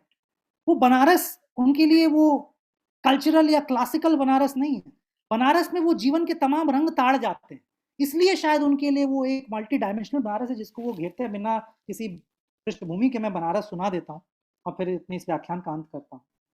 इस शहर में बसंत अचानक आता है, इस शहर में बसंत अचानक आता है, जब आता है तो मैंने देखा है लहर तारा से मड़वा डी की तरफ से उठता है धूल का एक बवंडर, इस महान पुराने शहर की जीभ किरकिराने लगती है, जो है वह सुगबुगाता है, जो नहीं है वह फेंकने लगता है पचखैया, आदमी दशाश्वेक भर जाता है और पाता है घाट का आखिरी पत्थर, कुछ और मुलायम हो गया है, सीढ़ियों पर बैठे बंदरों की आंखों में एक अजीब सी नमी है और एक अजीब सी चमक भर उठा है भिखारियों के कटोरों का खालीपन। तुमने कभी देखा है खाली कटोरे में बसंत का उतरना? यहाँ शहर इसी तरह खुलता है, इस तरह भरता और खाली होता है यह शहर, और इस तरह रोज रोज एक अनंत शव ले जाते हैं कंधे अंधेरी गली से चमकती हुई गंगा की तरफ। इस शहर में धूल धीरे धीरे उड़ती है, धीरे धीरे चलते हैं लोग, धीरे धीरे बजते हैं घंटे, शाम धीरे धीरे होती है। यह धीरे धीरे होने की एक सामूहिक लय दृढ़ता से बांधे हैं समूचे शहर को। इस तरह की कुछ भी गिरता नहीं, कि हिलता नहीं है कुछ भी, वहीं पर रखी है जहां पर रखी थी चीजें, कि पानी वहीं है, कि वहीं पर बंधी है नाव, कि वहीं पर रखी है तुलसीदास की खड़ाओ, सैकड़ों बरस से कभी सही साज बिना किसी सूचना के घुस जाओ इस शहर में, कभी आरती के आलोक में इसे अचानक देखो, अद्भुत है इसकी बनावट, जो है वह खड़ा है बिना किसी स्तंभ के, जो नहीं है उसे थामे है राख और रोशनी के ऊंचे ऊंचे स्तंभ, जो है वो खड़ा है बिना किसी स्तंभ के, और जो नहीं है उसे थामे है राख और रोशनी के ऊंचे ऊंचे स्तंभ, आग के स्तंभ और पानी के स्तंभ, धुएं के, खुशबू के, आदमी के उठे हुए हाथों के स्तंभ, किसी अलक्षित सूर्य को देता हुआ अर्घ्य, शताब्दियों से इसी तरह गंगा के जल में अपनी एक टांग पर खड़ा है यह शहर, अपनी दूसरी टांग से बिल्कुल बेखबर। अपनी एक टांग पर खड़ा है यह शहर, अपनी दूसरी टांग से बिल्कुल बेखबर। तो केदार दादा को इसलिए पढ़ा जाए, ज़्यादा कुछ नहीं किया जाए, साहित्यकार को याद करने के ज़्यादा तरीके नहीं है। आप उनकी एक कविता पढ़ लीजिए, एक किताब खरीद लीजिए, उस किताब को खरीद कर किसी अगली पीढ़ी के नुमाइंदे के हाथ में दे दीजिए, उसको बोलिए पढ़ो तुम्हारी मिट्टी की जड़ें ये हैं, पढ़ो तुम्हारा व्यक्तित्व कहाँ से फूलना था और कैसे फलना था। तो यही केदार दादा के प्रति सच्ची श्रद्धांजलि है, भारत के एक सच्चे सपूत, हिंदी के एक सच्चे सेनानी। और मुझे उम्मीद है कि केदार दादा को आप थोड़ा सा जान पाए होंगे, उनकी दुनिया को थोड़ा सा समझ पाए होंगे। उनके जो ये सड़क के लोग हैं, जिसमें मछुआरे हैं, ये दूध वाले हैं, ये टमाटर बेचती हुई बुढ़िया है, उनकी माँ है, तमाम ये जो लोग हैं, वो लोग कैसे एक बृहद समाज का निर्माण करते हैं, जिस समाज का बोध हमारे भीतर से निकल गया है, उस बोध के कवि हैं केदार दादा। दादा कुछ नहीं तो मतदान केंद्र पर झपकी, सृष्टि पर पहरा, जो संग्रह आपको लगे उठा लीजिए। किसी अगले पीढ़ी, उसके अगले जन्मदिन पर 500 रुपये देने के साथ साथ या उसके बगैर आप एक किताब उसको भेंट कीजिए। यही उनके प्रति एक सच्ची श्रद्धांजलि होगी। जाऊंगा कहाँ, रहूंगा यहीं, दरवाजे पर पड़े हाथ के निशान की तरह। सभी का बहुत बहुत धन्यवाद। किसी के भी प्रश्न, किसी की भी टिप्पणियां, सादर आमंत्रित। बहुत बहुत धन्यवाद आदरणीय नीति झा साहब। आज काफी लंबे समय के बाद एक कविता के रूप में हम लोगों ने सुना। सभी लोग अनम्यूट हैं, बाद में तो देखिए साहब तो सब बोलेंगे, तो हम चाहेंगे और भी जो है एक एक दो दो सब बोलें। देखिए साहब, काला साहब, चौधरी साहब, ये भी अपना, क्योंकि मैंने भी देखा जाए तो मेरी सड़क के लोग केदारनाथ की दुनिया पहली बार सुना मैंने, क्योंकि मेरा इतना ज्यादा रुचि नहीं था, क्योंकि नीचा राज साहब का तो है। और ये देखा कि इतनी जो कविता या जो का ये जो भी चीज है वो इतनी सारगर्भित और इतनी हृदय स्पर्शी कहूंगा, मतलब जो एकदम छू जाती है, मतलब। और एक आम आदमी मेरे ख्याल से आपने बाघ का सा जिक्र नहीं किया, बाघ उनका बड़ा बाघ का जिक्र नहीं किया था। हाँ, बाघ का जिक्र नहीं किया आपने। जी जी जी तो जी बाघ को उन्होंने किस तरीके से कविता के रूप में उन्होंने अपना रखा। जी जी। टॉलस्टॉय था या साइकिल था, मतलब उसकी एक सुगंध जो आती है, मिट्टी की सुगंध जिसे कहते हैं ना। बाघ जब टूटता है तो केदार हाँ। दादा कहते हैं कि चलो उस कुम्हार के पास, उसके दिमाग में होगा वो बाघ कैसा है। हम्म। सबसे शक्तिशाली चीज का संकल्पना किसके पास है, तो वो कुम्हार के पास है। कुमार के पास। तो वो बड़ा जबरदस्त तो कविता है ये वो। हम लोग के मतलब वो देखिएगा कि एक, और आप देखिएगा आप भी जो है 50 मिनट या 1 घंटे एकदम इसमें हो गए कि आपको स्वयं को नहीं मालूम पड़ा कि मैं कब शुरू किया कब खत्म किया। तो यही मतलब साहित्य की वो है, सुनने वाले और सुनाने वाले दोनों का जो लय हो जाता है। चलिए जॉय साहब, आप भी आनंद ले रहे तो कुछ बोलिएगा, फिर ऋषि साहब झा बोलेंगे। साहब, जी काल साहब, ये जी साहब। झा साहब इनका पब्लिकेशन साहित्य कहाँ से छपा हुआ है? राजकमल से अधिकतर साहित्य है सर। एक हाँ जी, किताब है, हाँ, ये राजकमल प्रकाशन से है। आपको राजकमल प्रकाशन, जी जी दिल्ली। जी जी, अमेजोन पे आराम से मिल जाएंगी उनकी किताबें। तो इनका सब्जेक्ट हिंदी था क्या? जी जी जी जी जी जी जी जी। कहाँ बीएचयू में इनका कार्य क्षेत्र रहा है? नहीं, ज्यादातर समय इन्होंने बीएचयू में भी थे, ये पढ़े लिखे वहीं पे, लेकिन ज्यादातर समय 74 से लेकर 99 तक इन्होंने जेएनयू में पढ़ा है। बीएचयू के प्रोडक्ट है पहले, उसके बाद जेएनयू में चले गए। जी जी, डॉक्टरेट इनकी वहाँ की जेएनयू की है। जी तो जो शहरीकरण की समस्याएं सारी आई हैं, जो शहरों में भागना चाहते हैं, गाँव को छोड़ करके, सड़क को छोड़ करके शहरों में अपना घर बनाना चाहते हैं, वहां जाकर नौकरी करना चाहते हैं, ऑर्गेनाइजेशन की जितनी समस्याएं सारी इसी कारण है, क्योंकि लोग जो हैं खास करके यूपी के, बिहार के, मध्य प्रदेश के और दूर के दिल्ली आना चाहते हैं। और दिल्ली आकर के उनको समस्याओं का जब सामना करना पड़ता है, जो कि अब आ चुके हैं, वापस लौटना बड़ा मुश्किल है उनके लिए। तो समस्याएं बड़ी सारी आ गई हैं इस वजह से, क्योंकि लोग अपने घरों से निकल के बाहर भागना चाहते हैं। बाहर क्या है उनको पता नहीं है। अब उसके बाद जब वहां पर आवास की समस्या, शौच की समस्या, पॉल्यूशन की समस्या है, खाने पीने की समस्या है, बड़ी सारी समस्याएं वहां पर आकर के मुंह बाएं खड़ी रहती हैं। इनका अंदाजा उनको नहीं होता, लेकिन जिसका पुराना अपना मकान है, मौका लगते फिर लौट करके वापस जाना चाहता है। तो भाव यह है कि इन्होंने अपने जो भाव व्यक्त किए हैं, डॉक्टर साहब का इनको कोई अवार्ड मिला है गवर्नमेंट से? ज्ञानपीठ का अवार्ड मिला है, साहित्य अकादमी ज्ञानपीठ का मिला है। 49वां ज्ञानपीठ का अवार्ड मिला था इनको, और इनको साहित्य अकादमी पुरस्कार मिला था 1989 में मिला था, अकाल में सारस संग्रह के लिए। जी जी। बाकी झा साहब आपका जो एक्सप्लेन करने का तरीका है बहुत बहुत इम्प्रेसिव है, बहुत अच्छा आपने समझाया है, इम्प्रेस किया है। और डॉक्टर केदारनाथ सिंह जी के प्रति रुचि पैदा की है। इनका लिटरेचर मौका लगते ही हम लोग लाइब्रेरी में, हमारे यहाँ भी होगी कॉलेज की लाइब्रेरी में, कॉलेज गाजियाबाद में, जरूर होगी सर, जरूर होगी, जरूर होगी। क्योंकि बाकी सारे हजारी प्रसाद जी का, पारसनाथ तिवारी का, जिनका कबीर पर काम है, द्विवेदी जी का, सब कुछ बहुत कुछ है। जी तो इनका भी होगा, कभी उधर इंटरेस्ट हुआ ही नहीं, इस वजह से नहीं पढ़ पाए। नहीं ये जरूर हमारा करिए। और मैं तो कहता दुर्भाग्य ही हूँ रहा। अगली पीढ़ी को अगर कोई लेखक दिया जाए, देखिए जी केदार दादा की सबसे बड़ी खासियत ये है कि जब वो प्रगतिवादी हुए तब भी समझ में आते रहे, जब वो कलावादी होने की कोशिश करते हैं तब भी वो आगे के जितने दुरूह नहीं हो जाते हैं, समझ में हाँ हमेशा तो अगली पीढ़ी भी जो सामान्य हिंदी समझती है, और सिर्फ इस बात का दुख नहीं है कि हम आ गए, जो हासिल करने के लिए आए और जब हासिल कर लिया तब भी लग रहा है कि कुछ नहीं है हमारे पास, आदमी को आदमी का पता नहीं है, पदचाप की खबर नहीं, पड़ोसी। तो ये जो शहर में जो एक खोखलापन है वो इनको बहुत काटता है। तो ये इसलिए अगली पीढ़ी को भी दिया जाए एक विरासत के तौर पर कि देखो ये तुम्हारे मिट्टी की गुड सुगंध। गुड। अब शहरों की तो ये हालत हो गई है जहाँ साहब कि एक ही अपार्टमेंट ऊपर कौन रहता है नीचे को यहाँ तक के समझ नहीं है, पता ही नहीं रखते लोग, अपना अपना ध्यान रखते हैं। जी जी जो गांव में और छोटी जगह पे कम से कम ये है पड़ोसी छोड़ 10 कदम दूर पे कौन रहता है उसका अंदाजा रहता था कि जी। उसके घर क्या हुआ है, तकलीफ है, खुशी इसलिए है, वो क्या कहते है, हैं सब ना पता है। कि सारस जब वहां से गुजर रही थी तो कम से कम एक बुढ़िया ने पानी वाला कटोरा रख दिया था, एक मानवीय। और देखो शहर से गुजरे तो वो बेचारे सारसों को प्यासे ही लौटना पड़ा। जय साहब, जी सर। मैं जाऊंगा कहाँ, मैं रहूंगा यहीं। जैसा मैं जेएनयू की आपने बात की, जेएनयू पे इनका इन्फ्लुएंस हुआ स्टूडेंट्स पे या स्टूडेंट्स का इन्फ्लुएंस इन पे हुआ? क्योंकि वो लेफ्ट में ज्यादा है जेएनयू का हिस्ट्री, तो वहाँ जी का हाँ जी हाँ, बहुत आपका अच्छा क्या सवाल है। विचार है? क्योंकि देखिए जे मैं ज्यादा नाम भी है और बदनाम भी है, आप जानते हैं।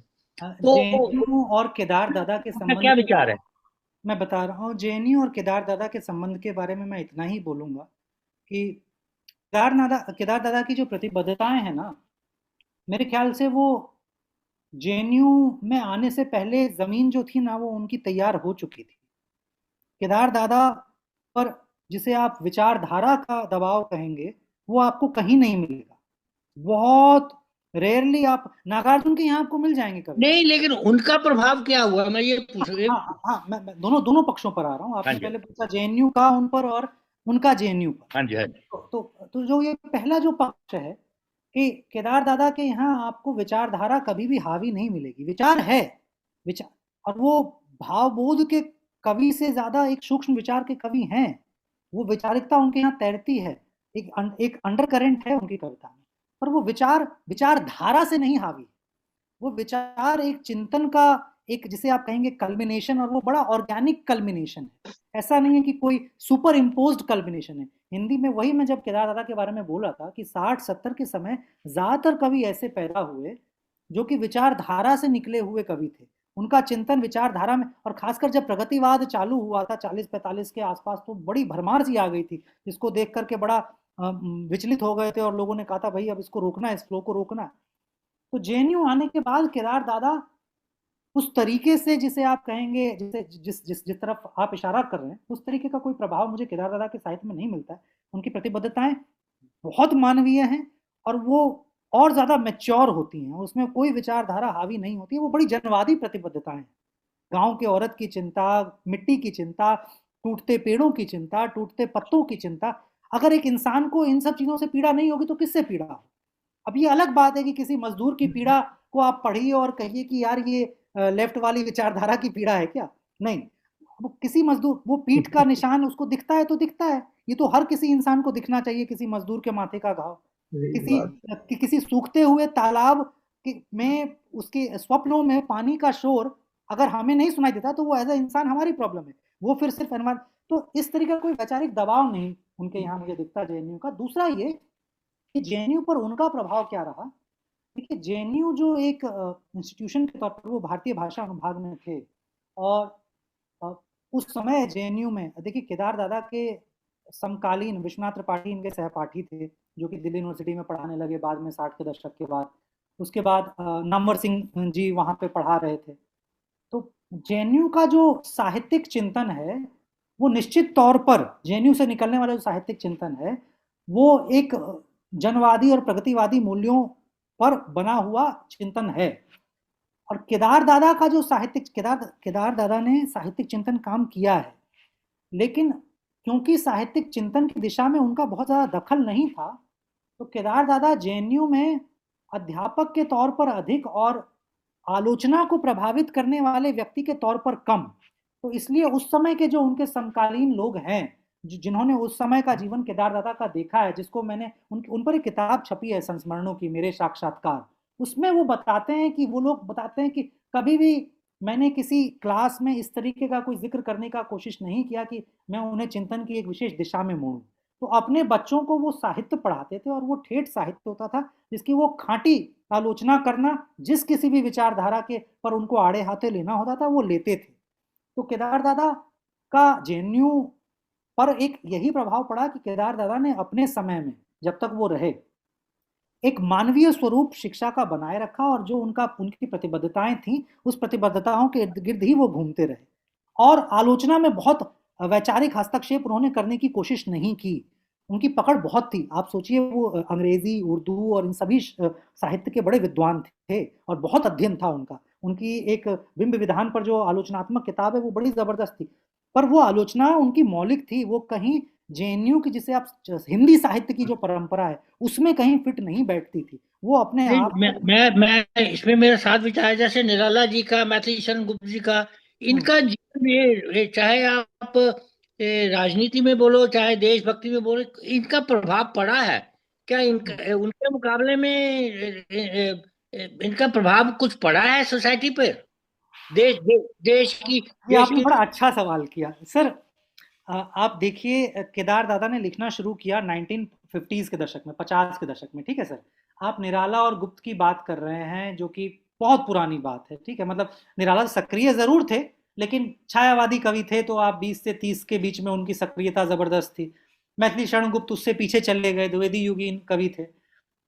हुआ क्या सर, इन 50-60 सालों में ना, धर्मवीर भारती की मुझे एक कविता बड़ी जबरदस्त याद आती है। वो लिखते हैं कि ये जो साहित्य है वो आपके समाज के रथ का ना एक पहिया है जो कहीं पीछे छूट गया है, और शायद समाज को ये पता भी नहीं कि एक पहिया था जो पीछे छूट गया।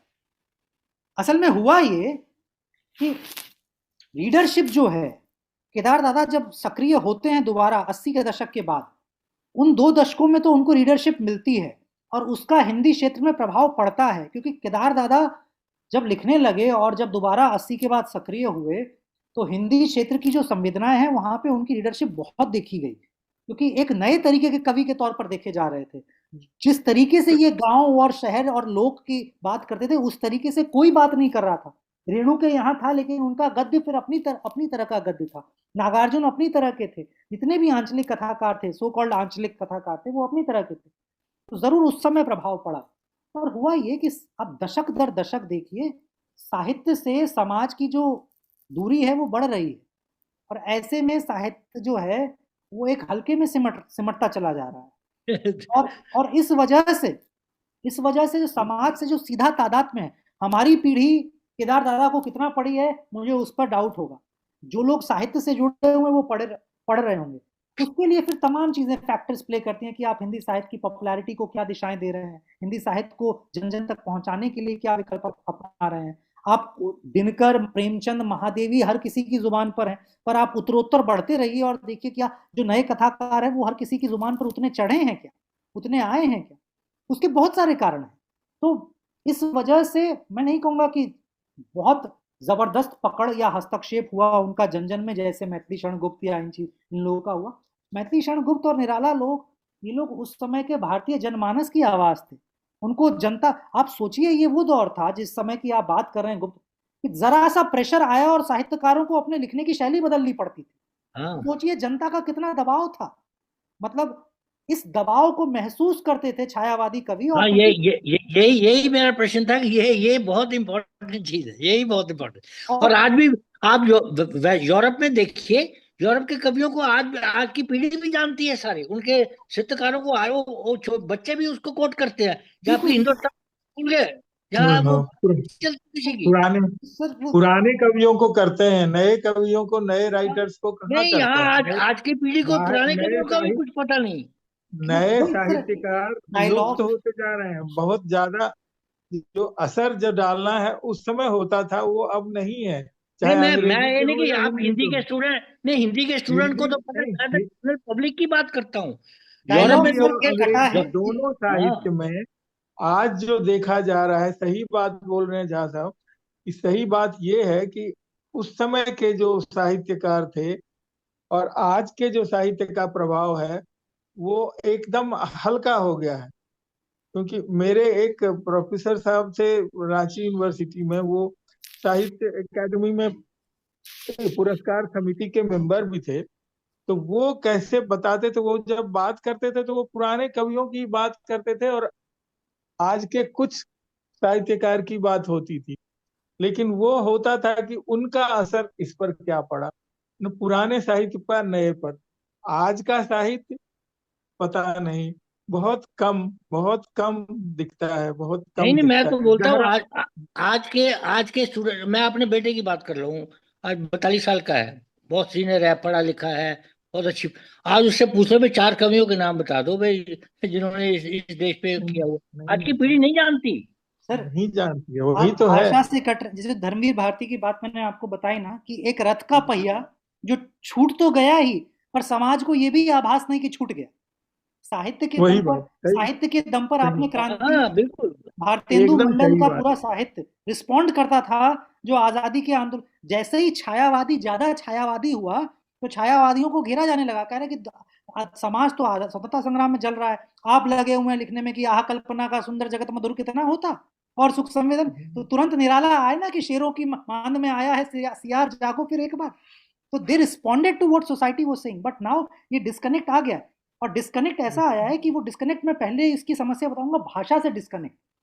नरेश सक्सेना साहब एक बड़ी अच्छी बात करते हैं, आपने स्कूल तैयार किए, शिक्षा व्यवस्था तैयार की, वहां आप एक पश्चिमी तौर पर एक रटा रटाया ज्ञान लेके आते हैं, उसके बाद एक भाषा जो आपको रटनी है, अंग्रेजी आपकी अपनी भाषा तो नहीं है, आप तैयार करते हैं कॉन्शियसनेस को, इंजीनियर करते हैं अंग्रेजी रटने के लिए।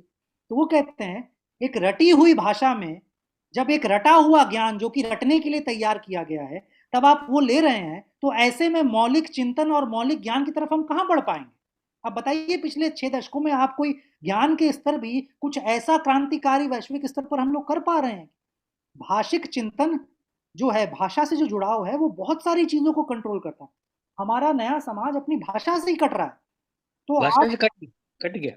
और हिंदी भाषा से कट रहे हैं। और देखिए जो कुछ पॉपुलर लोग हो रहे हैं, चाहे आप उसमें कुमार विश्वास को ले लें, हाल फिलहाल में मैं वो मैं अपनी जुबान बंद कर रहा था, कुमार विश्वास का नाम लूं या नू आपके सामने। मैं कहा अरविंद जी हो सकता है ऑब्जेक्शन कर दे, आपने खुद ही ले लिया। हाँ नहीं भाई, ये लोग जो पॉपुलर हो रहे हैं, तो आपको भाषा के डायनेमिक्स में फिर जाना पड़ेगा, फिर देखना पड़ेगा कि हम साहित्य और भाषा को कैसे दोबारा से मार्केट में लेकर के आए, केटर करें। ये एक अलग ही बहस है, और ये अपने आप में बहुत बड़ा एक चिंतन का विषय हो सकता है, इस पर अलग झा साहब, आप कहाँ काम करते हैं, क्या सीजीएसटी करते हैं? सीजीएसटी डिपार्टमेंट में, सीजीएसटी डिपार्टमेंट के ऑफिसर हैं। अच्छा अच्छा, ठीक बहुत ठीक। बढ़िया उम्दा है। और एक छोटा सा प्रश्न और था, जैसे आपने केदार दादा की डिस्क्रिप्शन की, आप ये कि और कोई और पढ़े तो उसके भाव अलग भी हो सकते हैं, एक्सप्लेनेशन उनकी अलग भी हो सकती है। बिल्कुल बिल्कुल, साहित्य तो वही है। आप जितने जितने उस पर निगाह पड़ेगी, क्योंकि आपने जो सुनाया उसके एक स्पॉन्टेनियस विचार मेरे कुछ और हुए कई जगह, और आपने किसी और तरह की एक्सप्लेनेशन की उसकी। वही तो साहित्य की खूबसूरती है। जितने इंटरप्रिटेशंस आएंगे वही उसकी हाँ बदसूरत। एग्जैक्टली, मैं कह रहा जी था। जी जी। चलिए ठीक तो ठीक। सब कुछ बोलना चाहेंगे, नहीं तो शेखरी साहब बोलेंगे फिर तो। अभी अभी जो झा साहब ने बताया उससे ये पता चला कि कैसे उनका जो पूरा साहित्य में काफी हद तक एनवायरनमेंट के ऊपर एक अलग अप्रोच था, अलग उस पर जोर था, और वो आज के युग के लिए, आज के लोगों के लिए वो बहुत उपयोगी हो सकता है, नहीं, क्योंकि एनवायरनमेंट। बिल्कुल, मैं इसमें एक मेरी छोटी सी मैंने कविता लिखी थी, उसका पहली 2 लाइनें पढ़ता हूँ। सहमी सी जमी है धुंधला सा आसमां, ऐसे में भरा जाएगा इंसान कहाँ, बताइए। हाँ? वही बात। सही बात है। तो ये जो है केदारनाथ की जो कविताएं जो आपने बताई, उसमें ये प्रभाव बहुत बहुत ही जबरदस्त है, और उसको बढ़ाया जाना चाहिए और उसका असर होना चाहिए ऐसा लोगों बताइए, पे। ऐसे में इंसान जाए कहाँ? सहमी सी जमी है धुंधला सा आसमां, नहीं हैं? कोई, अपने कहाँ जाए? अपने अपने अंदर जाए अपना, और कहीं नहीं। चलिए, खैर अब झा साहब अगली बार जो है निराला को लेकर आएंगे, बहुत सुंदर आएंगे। झा साहब थोड़ा सा एक करेक्शन कर लें हम लोग, जो उनका डेट ऑफ बर्थ है वो 7 जुलाई 34 है या नवंबर है जो आपने बोला? नवंबर है वो, 34 वाला जो है ना सर, वो उनका सर्टिफिकेट है। अच्छा 60, ओके ओके, जी जी ठीक है, जी करेक्ट। चलिए जी। और चलिए ये बात भी आदरणीय। बड़ी, एक बात और जो मजेदार बताई कि हमारे घर को कबूतरों ने कब्जा कर लिया। बहुत ये सही। याद है, इन्होंने पंचतंत्र की कहानियों भी तो बोला है ना, पंचतंत्र की कहानियों पे अकाल में धूप जो है बड़ी छिपी हो गई। हाँ हाँ, काफी। अब मैंने इनके गद्य पर अभी चर्चाएं नहीं की है। वही वही वही मैंने बहुत मैं सुना। अपनी अभी भी कुछ बहुत जबरदस्त कविताएं इनकी छूट रही हैं, हम्म। जिन पर मतलब और चर्चा की जा सकती है, चलिए, पर वही हो है सकता कि है समय। इसका एक सेकंड पार्ट ले लेंगे ना। जी जी जी। इसका एक सेकंड पार्ट ले लेंगे, ठीक है। आदरणीय शेख साहब। सर्वप्रथम धन्यवाद आदरणीय अरविंद शर्मा जी का, आपने मुझे अवसर दिया। आज आदरणीय निधि झा जी ने मेरी सड़क के लोग केदारनाथ सिंह जी कवि के बारे में बताया, तो बड़ा ही हृदय स्पर्शी इनका उद्बोधन था। और 1 घंटा धारा प्रवाह से बोलते रहे, और ये जो कबूतर वाली बात तो हृदय मतलब कि बिल्कुल छू गई हमारे हृदय को भी, जैसे चौधरी साहब ने भी बताया। और इन्होंने अपने मतलब कि कवि को पेश करते हुए इन्होंने जीवंत कर दिया, उसको जिंदा कर दिया अपने उद्बोधन से। सारस वाली ज्यादा अच्छी थी। हाँ, मुझे ज्ञानपीठ तो पुरस्कार मिला है। मुझे कोई डिफरेंस नहीं लगा कि ये मिस्टर निधि झा बोल रहे हैं, यहाँ केदारनाथ जी प्रत्यक्ष हो गए हैं। बहुत ही बहुत ही अच्छा उद्बोधन किया, और मन में बहुत आनंद आया, बल्कि बिल्कुल हट के था, और सामाजिक चित्रण बिल्कुल दिल से किया, हृदय से किया, ओरिजिनल पेश किया, मतलब कि बिल्कुल छू गया दिल को आपका उद्बोधन आज का। आज के उद्बोधन के लिए आपका अत्यंत धन्यवाद, और उम्मीद करते हैं दोबारा आप फिर आएंगे, आप हमको लाभान्वित करेंगे सर। बहुत बहुत धन्यवाद सर ये आपका। पहली बार ये बीच में ऐसे लग रहा था जैसे आपके वो मित्र थे और आप एक साथ रहते थे। एक जगह ऐसा लगा बिल्कुल ही। मैं मैं इंटरप्ट करने लगा था, मैं कहा आप ऐसे बोल रहे हैं जैसे आपके रूममेट थे वो किसी जमाने में। आपने अखाड़ा जीवंत ही में कर दिया उसको। जब उनका देहांत हुआ था, और मैं टीवी पे दृश्य देख रहा था, तिरंगे में लपेट के दिल्ली में कहीं उनका अंतिम संस्कार। ये भी एक बड़ा त्रासद है कि दिल्ली में उनका पता नहीं क्यों उधर नहीं लेके जाया गया उनको। तो आप विश्वास नहीं करेंगे, मैंने उस समय कुछ एक छोटा सा संस्मरण उन पे लिखा था, और उसको लिखने के बाद ना आंसू आ गए थे मेरे आंखों में। ऐसा लग रहा था कि मेरी कोई निजी क्षति है। हाँ बिल्कुल लग रहा था, आप इतने ऐसे बोल रहे थे जैसे मित्रता थी आपकी। ये ये बस ये ये पुरखे ना सर, ये पुरखे हैं हमारी सभ्यता के। ये वो बरगद है, वो कहते हैं ना, वो मैला सा बोसीदा सा आंचल नहीं देखा, बहुत दिनों से मैंने पीपल नहीं देखी। केदार दादा को आप सुनेंगे ना, आपको उस पीड़ा का आभास होगा। वो व्यक्ति छटपटा रहा है दिल्ली में बैठ, लिख रहा है दिल्ली वालों के लिए। आपको लग रहा है वो गांव वालों के लिए नहीं, वो गांव का हर व्यक्ति खड़ा कर रहा है आपको दिखाने के लिए, आप गांव से निकल करके यहाँ आए तो क्या हुए। उसको इस बात की पीड़ा नहीं है कि आप विकास की धारा में शामिल होने के लिए मांझी का पुल पार करके आ गए, वो तो आना ही था। लेकिन उसको इस बात की पीड़ा है कि जब आप आ गए, तो जब मैंने दरवाजा खटखटाया बगल में, तो दरवाजे के पार से कोई निकल करके आया क्यों नहीं। एक कविता है बड़ी जबरदस्त, उसमें वो किसी का मुझे जहन में नहीं आ रही, पर कुछ पंक्तियां उसकी ऐसी हैं कि मैं उस आदमी को तो नहीं पर उसके दुख को पहचानता था। और केदार दादा लिख रहे हैं ना कि ये कविता क्या है, आदमी की तरह, हाथ की तरह बढ़ा हुआ हाथ। यार दादा, हाथ थामना जानते हैं, हम मनुष्य आपस में एक दूसरे को सहारा देने को तैयार नहीं। इंसान के वो शोक गीत है आपके विकास विकास पत्र का, चार्टर ऑफ डेवलपमेंट का एक ट्रैजिक डिस्कोर्स है। आप शैलेंद्र जैसे गीतकार को खड़ा कर लीजिए, वो गीतकार अपनी श्रेणी का, वो भी अपने आप में सटायरिकल है। शैलेंद्र का एक एक गीत आप उठाइए, केदार दादा कविता में शैलेंद्र जितने ही महान हैं, जितने महान गीतकार शैलेंद्र हैं, उतने ही महान कवि उस सेंस में केदार दादा। चलिए सर, बहुत बहुत धन्यवाद आदरणीय किसी का, बहुत बहुत धन्यवाद आदरणीय नीति साहब, आपने समय निकाल के समय दिया, हम आपके आभारी हैं। और जूम के लोगों का विशेष रूप से धन्यवाद कि आपने समय निकाल समय दिया। और जैसा कि एक विचार के साथ और 3 बार ओम के साथ अपनी बात समाप्त करते हैं। आज का विचार निधि झा साहब जो लास्ट में बोल रहे थे उसी के ऊपर है। टांग मारकर गिराना बड़ा आसान है, टांग मारकर गिराना बड़ा आसान है, अगर हिम्मत है तो किसी गिरे को उठा के देखो। बहुत बढ़िया, वाह वाह सर, वाह वाह। अगर हिम्मत है तो किसी गिरे को उठा के देखो। आइए सर, हम वो जो कह रहे थे, हम लोग एक दूसरे को टकनी मार रहे हैं। आइए क्यों हम करते हैं। ओम।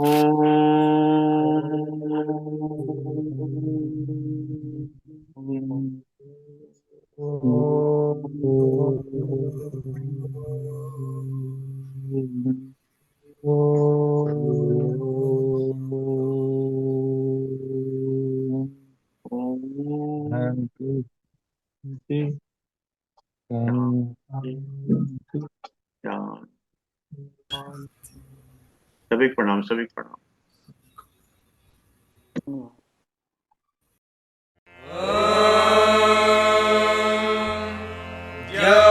शान्तिरन्तरिक्षं शान्तिः पृथिवी शान्तिरापः शान्तिरोषधयः शान्तिः वनस्पतयः शान्तिर्विश्वे देवाः शान्तिर्ब्रह्म शान्तिः सर्वं शान्तिः शान्तिरेव शान्तिः